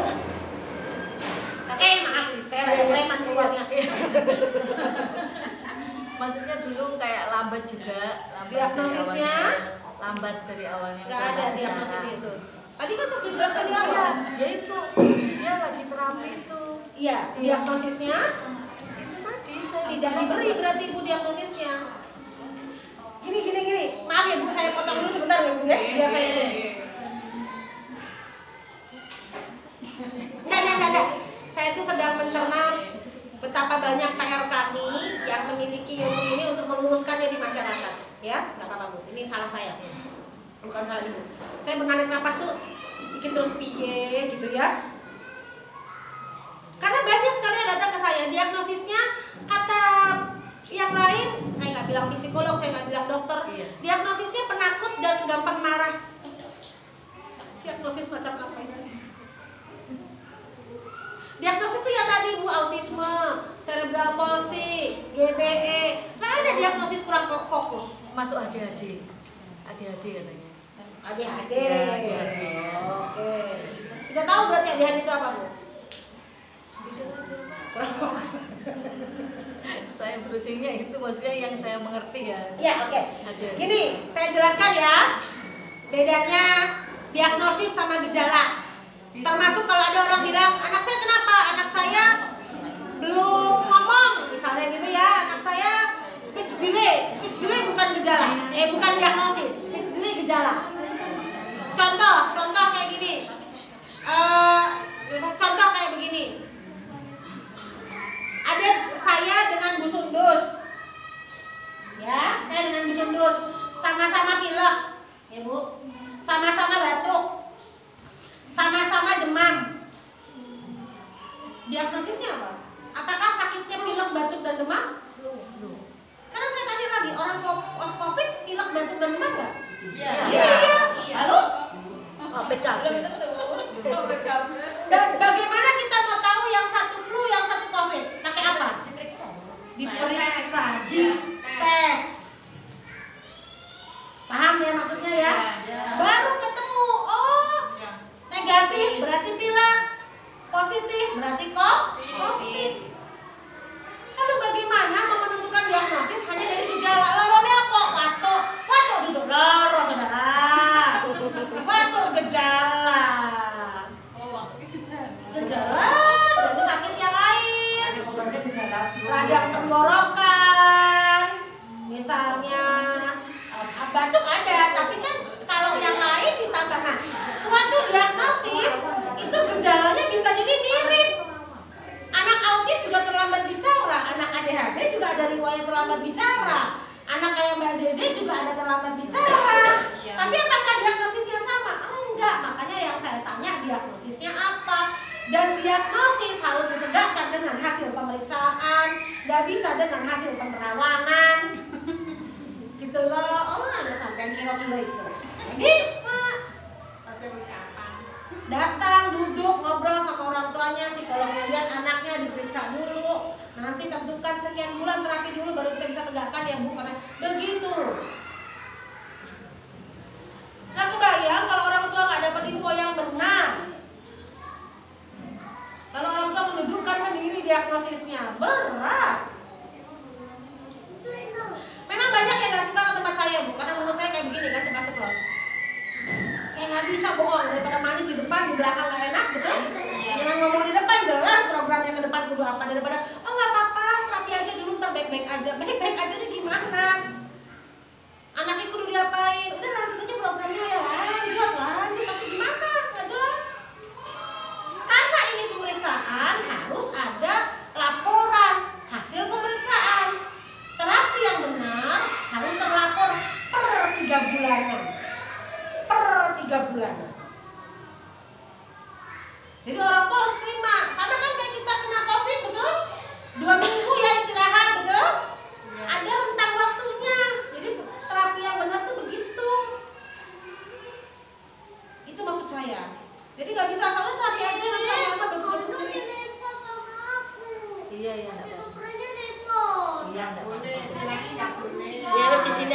Semainya di sini aja.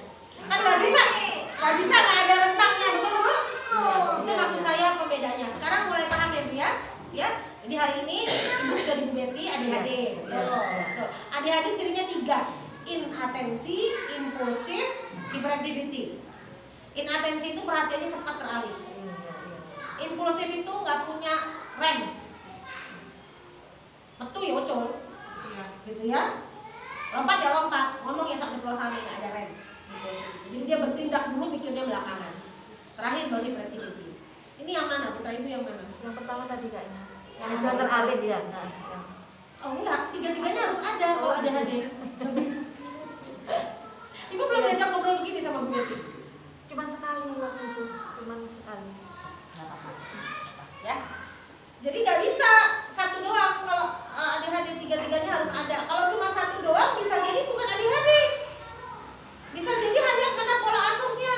Di rumah nggak punya teman, HP banyak, emaknya bisnis online. Oh alam saya nggak tentang ini saya. Bisa jadi. Iya kan? Anaknya nggak punya teman, akhirnya ketika lihat teman, wah rusuh. Belum tentu ADHD. 3 ini harus terpenuhi. Tapi kalau Mbak Zeze tadi saya sudah lihat karena ada flat sheet betul Bu riwayatnya itu. Jadi tegak diagnosis kalau itu insya Allah. Dokter Yasmin diagnosiskan apa ya? Dulu waktu bayi itu masih belum aku suruh terapi. Belum tegak diagnosis. Iya. Nah, Dokter Yasmin biasanya begitu.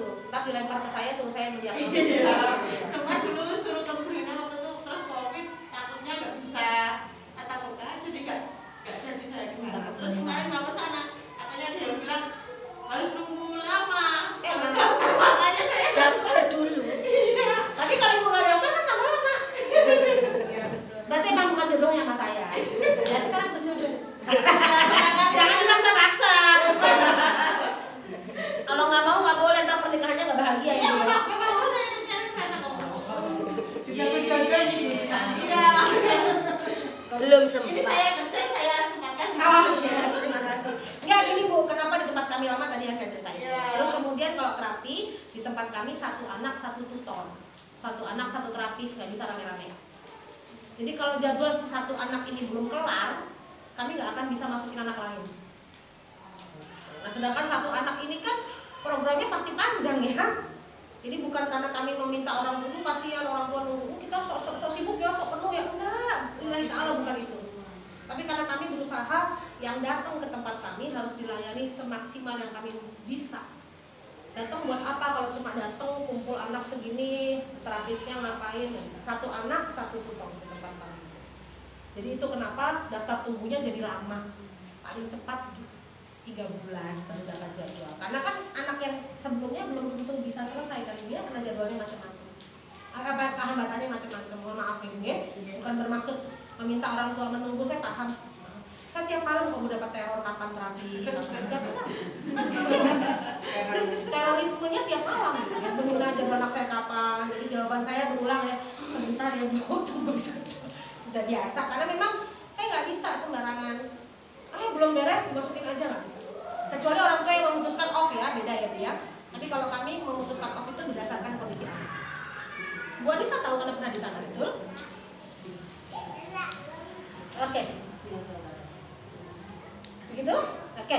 Tadi ADHD belum ada diagnosis ya Bu berarti ya. Oke. Lalu siapa lagi Bu? Ibunya siapa? Mohon maaf. Ibu? Ibunya Hafiz. Iya, diagnosisnya belum? Tidak pernah periksa. Belum pernah periksa. Usia? 6. Hambatan yang terasa? Luar biasa. Oke, jangan apa. Ini kan yang bagi belum dapat diagnosis pasti kan masih meraba-raba, betul ya Bu ya? Kenapa anak saya? Gitu kan? Nggak bisa fokus kalau Hafiz itu. Nggak bisa fokus, apalagi Bu? Itu kalau ketemu alat. Oh, gurunya. Iya, kalau dia ketemu alat, yang penting alat seperti kemarin drum band, tapi saya dikomplain oleh bagian drum band. Ya. Itu dia menghanya entah apa itu, diminta nggak mau juga, nggak mau kegiatan apapun nggak mau, ya itu juga yang ditemu. Imajinatif berarti Iya. namanya. Oke, imajinatif. Jadi Oke. diarahkan untuk apa itu udah nggak mau. Nggak mau. Oke, kita terima. Ya Bu ya, saya tampung ya. Iya. Ibu yang dirasain apa kalau di rumah? Gak berasa apa-apa ya? Beleng. Biasanya itu nggak Apa bahasa belengnya? Iya, paham. Beleng, paham. Terus apa lagi Bu? tambahan aja. Iya, terlalu dimanja. Jadi mungkin dia satu-satunya anak laki-laki berbuat apapun tidak bahwa anak itu kan nggak tahu kalau berbuat salah dan tidak ya Bu ya. Jadi mungkin orang tuanya dibiarkan, iya Bu. Seperti itu. Ya, berarti bisa jadi, saya kan nggak tahu nih, belum periksa ya. Sama sekali belum pernah diperiksa. Alasannya kalau boleh tahu.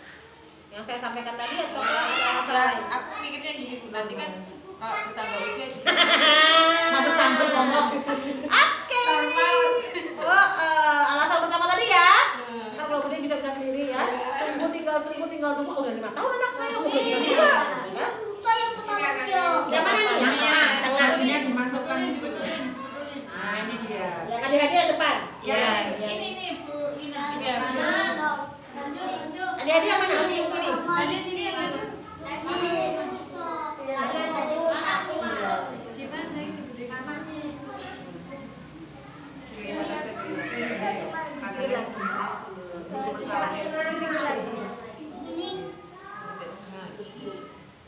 Gimana ini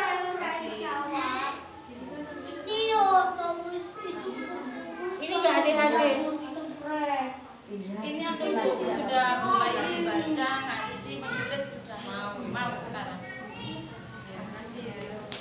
Di kelas panjenengan sekarang? Iya. Ya, yang ini di kelas sana. Ini bukan ADHD. Enggak iki loh. Iya, itu ADHD. Ini gangguan berbahasa tapi komorbidnya inatensi. Tapi dia lebih kepada gangguan berbahasa daripada ADHD. Oh, iya. Jadi dia enggak punya kemarin cuma terapi saya konsultasi aja, terus kan dites dia katanya nggak apa-apa, ini saya juga waktu itu ngomong bisa nggak sekolah umum, saya gitu nggak apa-apa, cuman mungkin waktu itu kan mas pandemi nggak boleh banyak teman gitu bilangnya dokternya, nggak boleh banyak teman. Bu Betty-nya atau Aslinya langsung nggak langsung Bu Betty-nya, terus tapi nggak apa-apa, terus sementara sambil jalan terapi aja Bu, nggak apa-apa bilang. sudah berapa lama terapinya? Ya 1 tahun saya sudah baru. Bukan ADHD sih. Kalau ADHD kontaknya nggak begini Bu. Ya itu saya makanya. Kalau ini kayaknya pola asuh.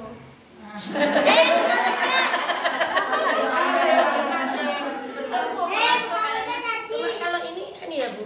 Jadi kalau bergerak itu sering mukul apa ini? Enggak yang Ya, itu. dia kan ada inatensi. Inatensi itu susah memusatkan perhatian. Ya. Jadi temannya tuh sering marah-marah karena dipukul, padahal enggak, dia niatnya enggak Dia mukul. bukan ADHD tapi karena sensor integrasinya kena. Yang itu loh, mau Ngapain jauh Ya, ya? iya, kanker. Jadi temannya sering marah kayak gitu, padahal dia maksudnya enggak mukul. Karena di rumah dia sendiri, nggak ada teman sama sekali. Kan? Dia sendiri, nggak ada teman. Makanya mendiagnosis itu nggak boleh sembarangan Ya. Bu. Nggak boleh berasa ahli nujum gitu ya. Ahli nujum. Ini Bu Ina, boleh tahu kan ada 3 tadi. Siapa namanya? Ini tanggal orang tuanya nggak ada nih. Lanjut, tangannya gini coba. Pintar, gini coba. Hebat, gini coba. Ikut. Gini. Tirukan dulu. Bisa semua. Coba gini. Bu Lana pundi? Jenengan jak menit. Lanjut, ulang ya. Dua-duanya ulang ya. 1, 2, 3. Oke. Inilah batu pertama. Ini inatensi, tapi belum tentu. Masih saya cek lagi. Apa Coba itu? sekarang sebutkan nama-nama hari. Siapa yang bisa? Nama-nama hari. Ayo. Nama-nama hari Senin. Terus kalau yang dengan panjenengan ini jelas ini lambat perkembangan ini Bu. Iya. Intelektual disabilitas ringan. Lana duduk sini sama Arkana. Ana sama Arkan sini. Biar Bu, nggak apa-apa. Kan hari ini sedang tidak pemeriksaan. Kan saya hanya observasi ya. Gitu ya. Ya sambil main aja. Tadi panjenengan tidak meminta saya observasi pelan-pelan kok tadi sambil ngomong. Itu Bu, kalau Lana Bu, Lana, mau Lana. Yang belakang itu Bu, Kalau yang belakang itu identik kan enggak bisa Nanti sambil. Nah itu kemungkinan ADHD. Tapi nanti saya cek lagi aja.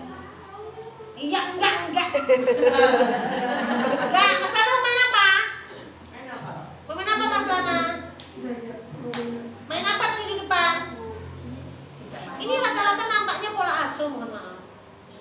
Ada beberapa yang ADHD. Ini kapan hari menurut saya, karena saya sayang gini Bu, ya. Ya mungkin apa kata Bu Lina itu tadi, dikiranya di terus. Jadi seperti itu. Kalau Lana itu mungkin ada atensinya Bu. Ya, atensinya. Nah ini kemungkinan ADHD.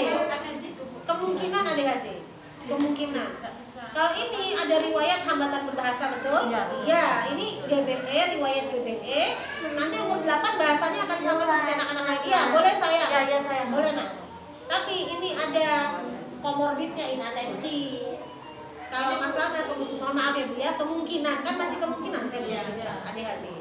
Kalau ini intelektual disabilitas.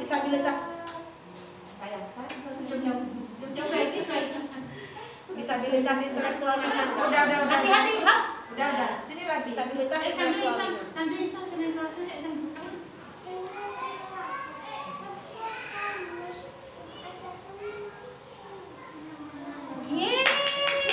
Hari ini hari apa? Hari ini Mas Ando? Hari apa ya? Ini anak dengan kekurangan stimulasi. Betul. Abaikan. Soalnya dikasihkan tetangga dia sama ibu.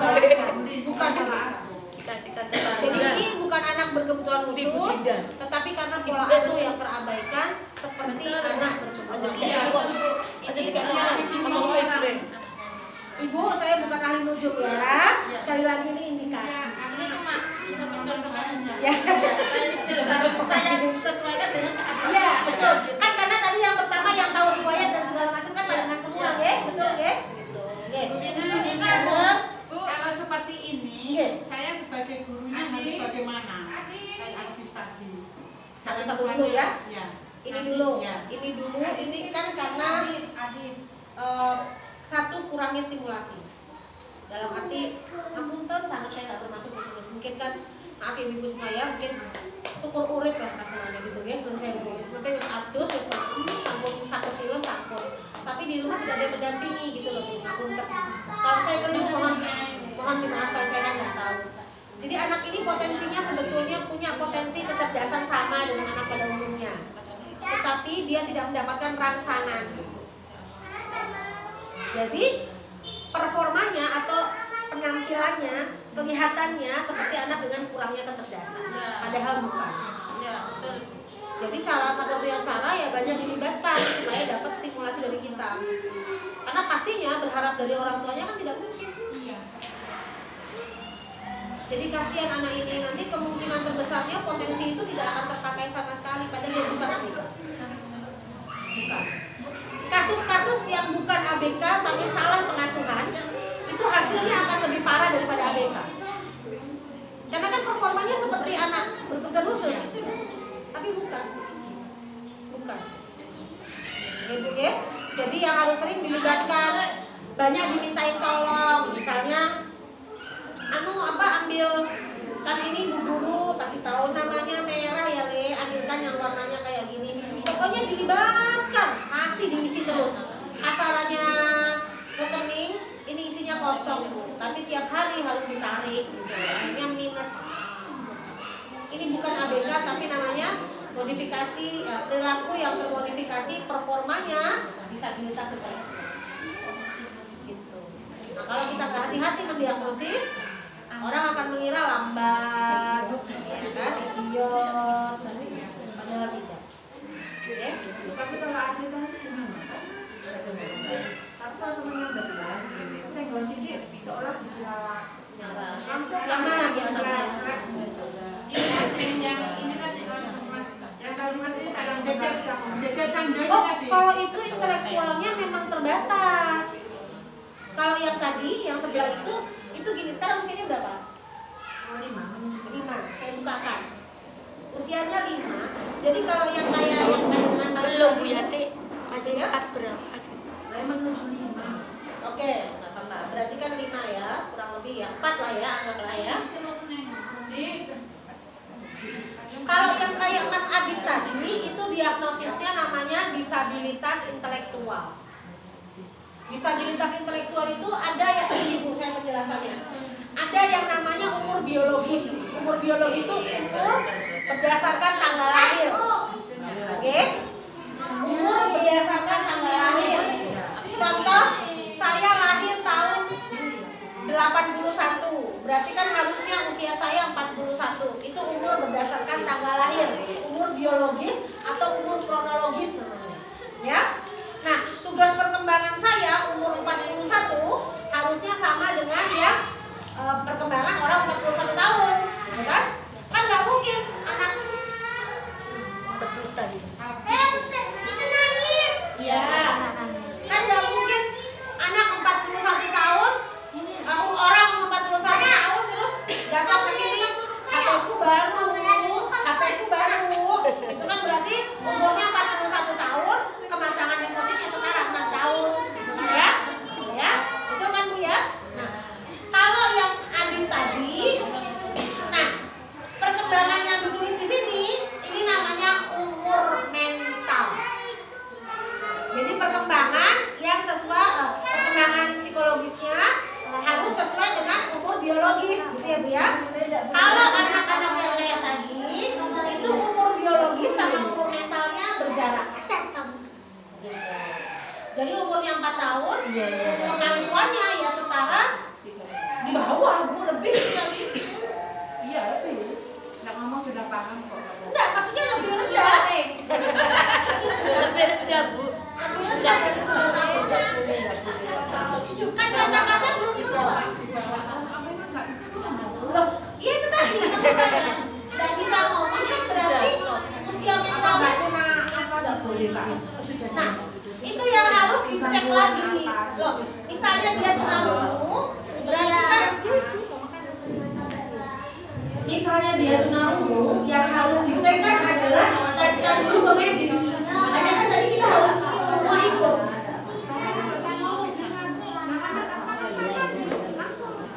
Itu asumsi Bu, itu asumsi. Bisa jadi dia membaca bahasa bibir atau melihat getaran. Memastikannya tetap harus tes pendengaran, memastikannya.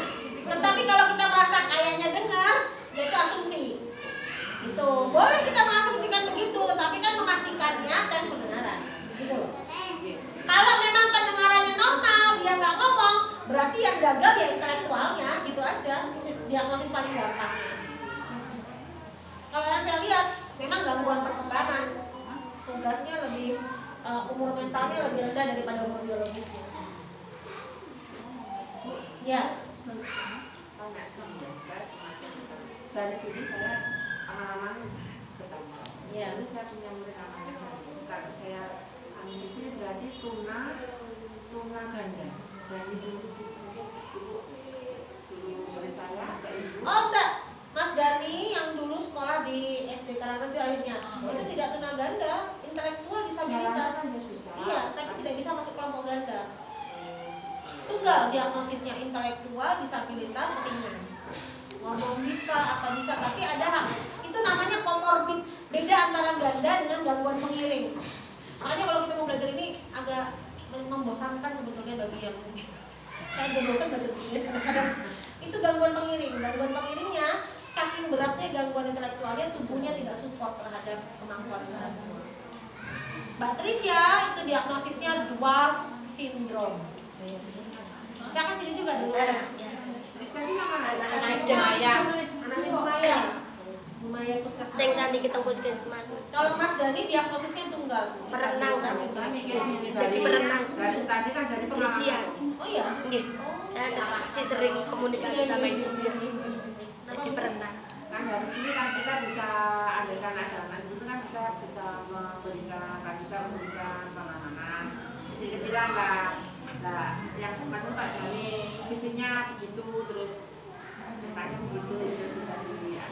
Makanya ini saya bantu ibu-ibu melakukan asesmen ala orang tua dan ala guru. Panjenengan tidak memiliki, mohon maaf, tidak diperkenankan menentukan ini autis dan yang lain-lain, tapi menentukan indikasi boleh.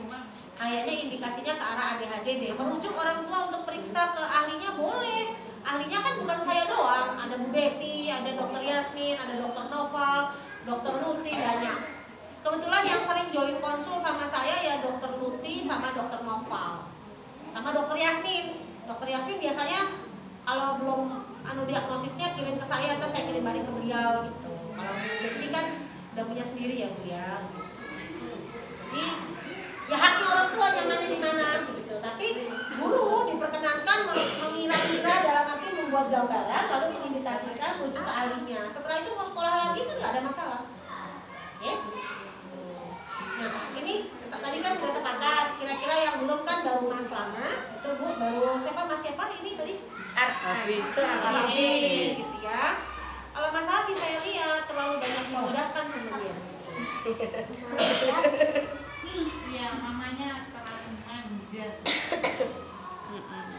Harap diingat Bu, nanti kalau malam pertama Ibu tidak bisa duduk di depan pintu lalu tanya, sudah Le? Oh maksudnya Baru nyambung. Karena ini kelihatan sekali mamanya tidak bisa berkata tidak pada Iya, anaknya. betul. Sudah khawatir duluan, jangan-jangan anakku, jangan-jangan anakku. Betul Bu? Iya. Jadi anaknya baru bilang, minum, mamanya datang, minum. Iya, sampai dia suruh buka tadi udah mau. Buka Bu Mami, Mbak, udah mau.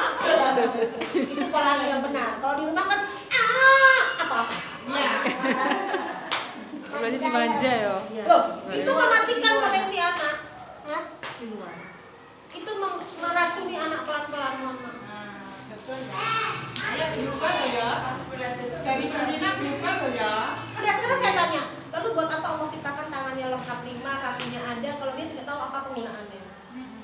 Ibu selalu menjadi perpanjangan tangan dan kakinya. Makanya ketika dia di sekolah, lihat teman-temannya bisa, dia mengira, wah aku nggak bisa, jadi aku perlunya teriak-teriak aja. Nggak bisa, susah. Iya. Gitu kan Bu Mami? Iya. Ih, saya pakai CCTV di sini saya. Susah. Kalau di rumah itu jurus maut untuk membuat seisi rumah bereaksi. Apa. Terus sampai nangis. Kenapa? Apa. Ini toh karena namanya bapak ini. Iya. Si bapaknya keras aku manja. Ya itu dia.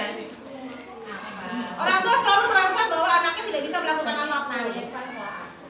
Ini yang bikin saya tidak digemari pasien Bu, karena saya nggak bisa bahasa basi. Tapi kalau saya bahasa basi itu akan terus dilakukan, betul tidak? Tapi Ibu akan merasa anak saya nggak bisa bantu anak saya. Nggak kebayang malam pertama Ibu merasa kok anak nggak bisa ya. Tak tunggu orang yang saya ranjang le sampun. Wes le, bisa. Nggak lucu kan Bu? Nggak lucu. Sekarang masih lucu dibantuin terus, betul? Gede nggak lucu? Itu kenapa Allah siapkan tugas perkembangan. Ayo berubah. Insya Allah bukan ABK. Kalau yang tadi untuk yang lama tadi itu Mas Lana kemungkinan gangguan pemusatan perhatian dan hiperaktivitas. Ya, ADHD juga ada gangguan pada bicara. terus untuk mengatasinya di kelas. Kalau di kelas itu kan dia identik guling-guling, keliling. Kalau saya tanya, Mas Lana mau apa? Ayah-ayah jalan-jalan. Mau apa? Iya, jalan wes. Oke, sekarang gini orang tuanya sama gurunya bikin peta dulu ya. Apa yang saya minta panjenengan dulu deh nulis. Apa yang paling menghambat? Karena kalau diomongin begini nanti berasanya semua jadi bruk gitu ya.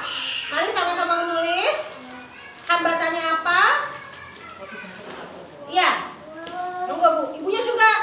Iya. Mas Hafiz kayaknya nggak ada hambatannya, mamanya yang terhambat. Sama lah penulis. Oh aku ya sih. Sampai Iwara malam pertama sih. Ya karena kayak gini, biasanya tadi penundaan tuh Allah nanti kan bisa sendiri. Ibu berharap alam akan menyelesaikan, tapi ibu melawan hukum alam. Betul gak hukum alam dilawan? Iya, ada rasa tidak enak sebelum rasa enak. Kita mau berak sakit gak perutnya? Sakit dulu, harus dilalui. Justru orang kalau gak pernah mules, langsung berak, sakit itu namanya. Tapi kan Hafiz selalu dihindarkan dari rasa gak nyaman. Selalu dihindarkan dari rasa gak nyaman. Orang tuanya melawan hukum alam, tetapi meminta alam menyelesaikan masalahnya.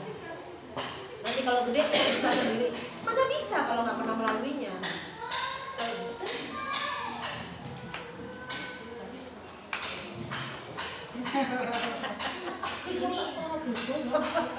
Mama Hafiz saatnya berubah. Sudah kah? Itu Bu, kalau sudah dia menjaga berat, sudah kah? Sudah kah? Sudah kah? Makanya bahasa dia bahasa baku, karena yang menstimulasi dia HP. Kenapa HP? Karena mamanya takut anaknya nangis, kasih HP. Daripada nangis, kasih tak nangis. Soalnya kalau nggak pakai makannya susah. Kalau nggak pakai, Sampai tekan deh. ibu nggak ngaku pun saya tahu. Karena cara dia memaknai Sampai tekan di dong. Mak emeh itu loh tulang sampai tekan kene mulai teko omahe ditutno. Jadi kan kita melawan hukum alam. Anak itu Dibilang ya. sedang butuh bertumbuh dan berkembang, tapi hukum alamnya dilawan oleh orang tuanya. Jangan bertumbuh dan berkembang karena kamu selamanya nggak akan mampu. Aku yang mampu melayanimu. Tapi ketika saya tanya, pernah konsul? Enggak. Nanti kan saya pikir dia bisa sendiri. Kan ajaib. Hukum alamnya dilawan, tapi meminta alam menyelesaikan masalahnya. Nggak lucu. Gak apa-apa, ibu mau nggak suka sama saya atau karet saya nggak apa-apa. Emang bahasa saya nggak enak didengar. Tapi mending nggak enak didengar daripada saya kasih yang enak didengar tapi nggak berkembang. Pilih mana? Permen manis, tapi kalau makan permen melulu sakit gigi ya, sama kayak gini. Ntar gede bisa sendiri. Insya Allah bisa permen terus di depan nggak sakit gigi. Tapi kalau saya kasih pare, saya kasih kulupan nggak enak, tapi sehat. Nah sekarang harus kulupan ini yang saya kasih. Karena panjenengan melawan hukum alam. Semua kenyamanan didatangkan setelah ketidaknyamanan. Kalau orang tua ambil alih terus perkembangan anaknya, orang tua membuat anaknya nyaman terus. Karena pengalaman gagal sama pengalaman berhasil harus seimbang. Dia tahu rasanya berhasil setelah tahu rasanya gagal, ada inisiatif, daya juang. Tapi kalau anak ini terus saja dibuat nyaman, akhirnya dia mikir, buat apa susah ngomong? Kan tinggal nangis, nanti orang datang. Buat apa susah pakai tanganku? Tinggal teriak, ada tangan lain yang mengambilkan. Buat apa belajar makan sendiri? Kan nanti akan disuapi. Makin besar usia, nilai-nilainya makin besar. Makin susah kita mengikuti. Betul ya? Kan gak lucu nanti di SD ibu memaksa dirinya, tapi dia gak bisa makan sendiri, saya harus di kelas nungguin dia, diketawain saya SD. Betul? Nanti ada hukum alam yang terkena langsung padanya tanpa ibu bisa jadi bemper. Ketika dia bilang, ngomong misalnya, Mama, ibu guru, apakah engkau tidak? Anak-anak bilang, pindah aja deh, gitu kan? Ibunya gak bisa jadi bemper lagi. Betul? Itu kadang-kadang orang tua mikir, anak saya cuma satu yang cowok, kurang apa? Anak saya satu cewek, enggak. 4 tahun baru hamil. Sekarang anak saya udah hampir 17 tahun, saya belum punya anak lagi. Kurang dalam soal apa kalau dibilang cuma satu. Tapi saya nggak pernah punya magicom di rumah. Di rumah saya adang sekul. Anak saya harus belajar caranya adang. Waktunya. Harus ibu, itu kan bagian dari mandiri, mengatur waktu. Saya tanya Bu Anissa kalau nggak percaya. Karyawan saya 40, saya tiap hari masak untuk 40 orang. Itu hidup masih. Saya setiap hari masak untuk 40 orang. Setiap hari. Enggak juga, itu kan perkara mengatur waktu. Ngatur waktunya betul. Ketika Ibu kalau kayak tadi saya datang, ada nggak kelihatan tapak muka saya habis masak buat 40 orang? Karena terbiasa. Lumayan kosong-kosong. Kebiasaan didapat dari mana? Sebelum dia terbiasa harus bisa mengatur waktu. dimulai. Kapan ibu mau memulai mengajarkan anak ibu makan sendiri? Terima kasih. Oh, diserahkan. Bu, saya mau tanya sendiri, nggak usah nulis itu. Bila ta'ala saya ya. Saya tuh punya anak, Ya. usianya tuh 3 tahun 8 bulan. Ya. Mungkin saya salah deh, selalu membandingkan anak saya dengan anak teman-teman saya. Ya. Ketika saya ajak dia kerja, masuk ke sekolah sini, itu selalu ngintil. Tidak sama dengan anak yang lain. Yang mana mereka kalau diajak ya sudah main. Terus sekarang anak saya itu saya taruh ke sekolah lain, tapi tetap ada yang menunggui. Nah itu saya itu salah menyekolahkan anak terlalu muda atau terburu-buru dengan membandingkan anak yang dengan anak yang lain?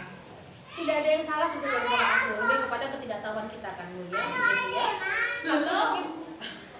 Belum nanti. Mungkin lebih kepada karena usia terlalu dini sehingga kemudian belum terbentuk kan Bu ya. Tapi kalau saya lihat jalannya orang yang sama usianya, Guru-guru iki suara cici. saya ini lebih muda usianya itu. Dan perlakuannya sama, setiap hari saya tinggal bisa titipan tangga, titipan sana ke situ. Tapi kok nggak terbentuk kayak keberanian gitu. Bisa jadi lingkungan sosial terbatas, teman ibu yang lain mungkin sosialnya Iya, kalau ini mungkin sosialnya terbatas. Iya, kalau anak saya mungkin tidak dengan teman sebagainya enggak. Dengan anak usia SMA mungkin Terbiasa di ngomong. ya Jadi mungkin perlu ditambah latihan dengan teman sebaya. dengan menyekolahkan itu tak apa-apa. Betul, enggak apa-apa. Oke. Sip Bu. Terima kasih. Sama-sama, nggih. Ada. masa juga. Oh, nggih. Jelas-jelas bahwa dia harus dari jalan. Terus kalau ada temennya, mereka pukul padahal kadang-kadang ada yang pukul. Oh, nggih. Hanya saya dan ibunya. Bahasa itu. Udah pernah periksa, Bu? Kenapa? Itu yang ditambah. Sering main HP sih. Bukan, saya tanyanya kenapa belum pernah periksa?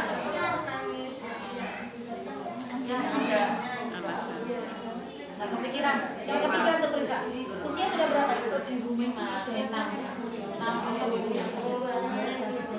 Berapa kata yang dimiliki? Kalau di sini masih belum kan masih 50 lebih. Berarti kurang dari 50. Kurang dari 50.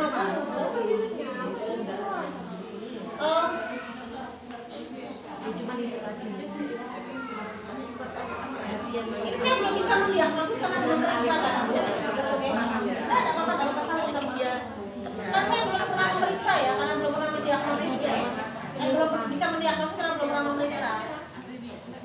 Kayaknya hari ini saya nggak dipersiapkan untuk mendiagnosis. Saya pikir hari ini pelatihan guru. Tiba-tiba ada muridnya. Takutnya ini juga jadi keliru, tapi nampaknya ada hambatan yang perlu dijalankan dan revisinya. HP berapa jam satu kali?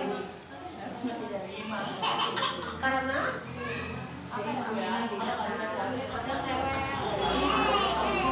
simulasi apa yang diberikan ke anak? Ibu di rumah simulasi apa yang belum enggak juga setelah ikut ibu simulasi apa?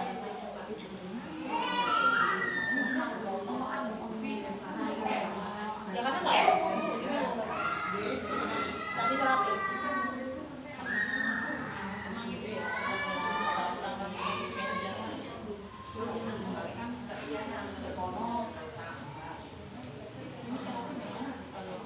Banyak di tempat Bu Betty ada, di tempat saya ada.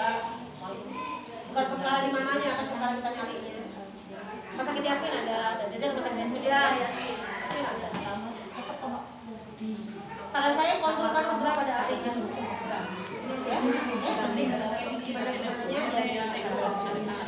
ya.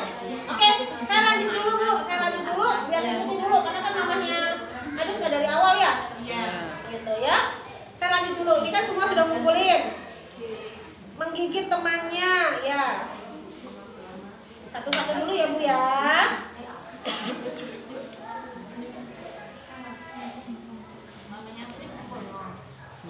ibu teman yang perlu diterapkan. Namanya Hafid pulang minum Panadol asem jamu kuningan. Memang kenyataan aku memang gitu. Pernah saya tegur ini Bu. Namanya Adit pulang bertemu aku gak teko jamu kuningan. Saya pernah tegur ini. Coklatnya mandel tak? Oh, aku cuma cuci aku mami. Justru ketika ini enggak salah proses berpikir. Justru ketika anak kita satu kelak ketika ada apa-apa dia mau bergantung ke siapa? Kalau kesalahan dirinya. Saya bersaudara 4. Saya sudah mikir nanti kalau misalnya orang tua saya nggak ada kan berempat rombong renteng kalau keselamatan. Kalau satu, ya dia sendiri nyelamati saya kalau saya udah nggak ada.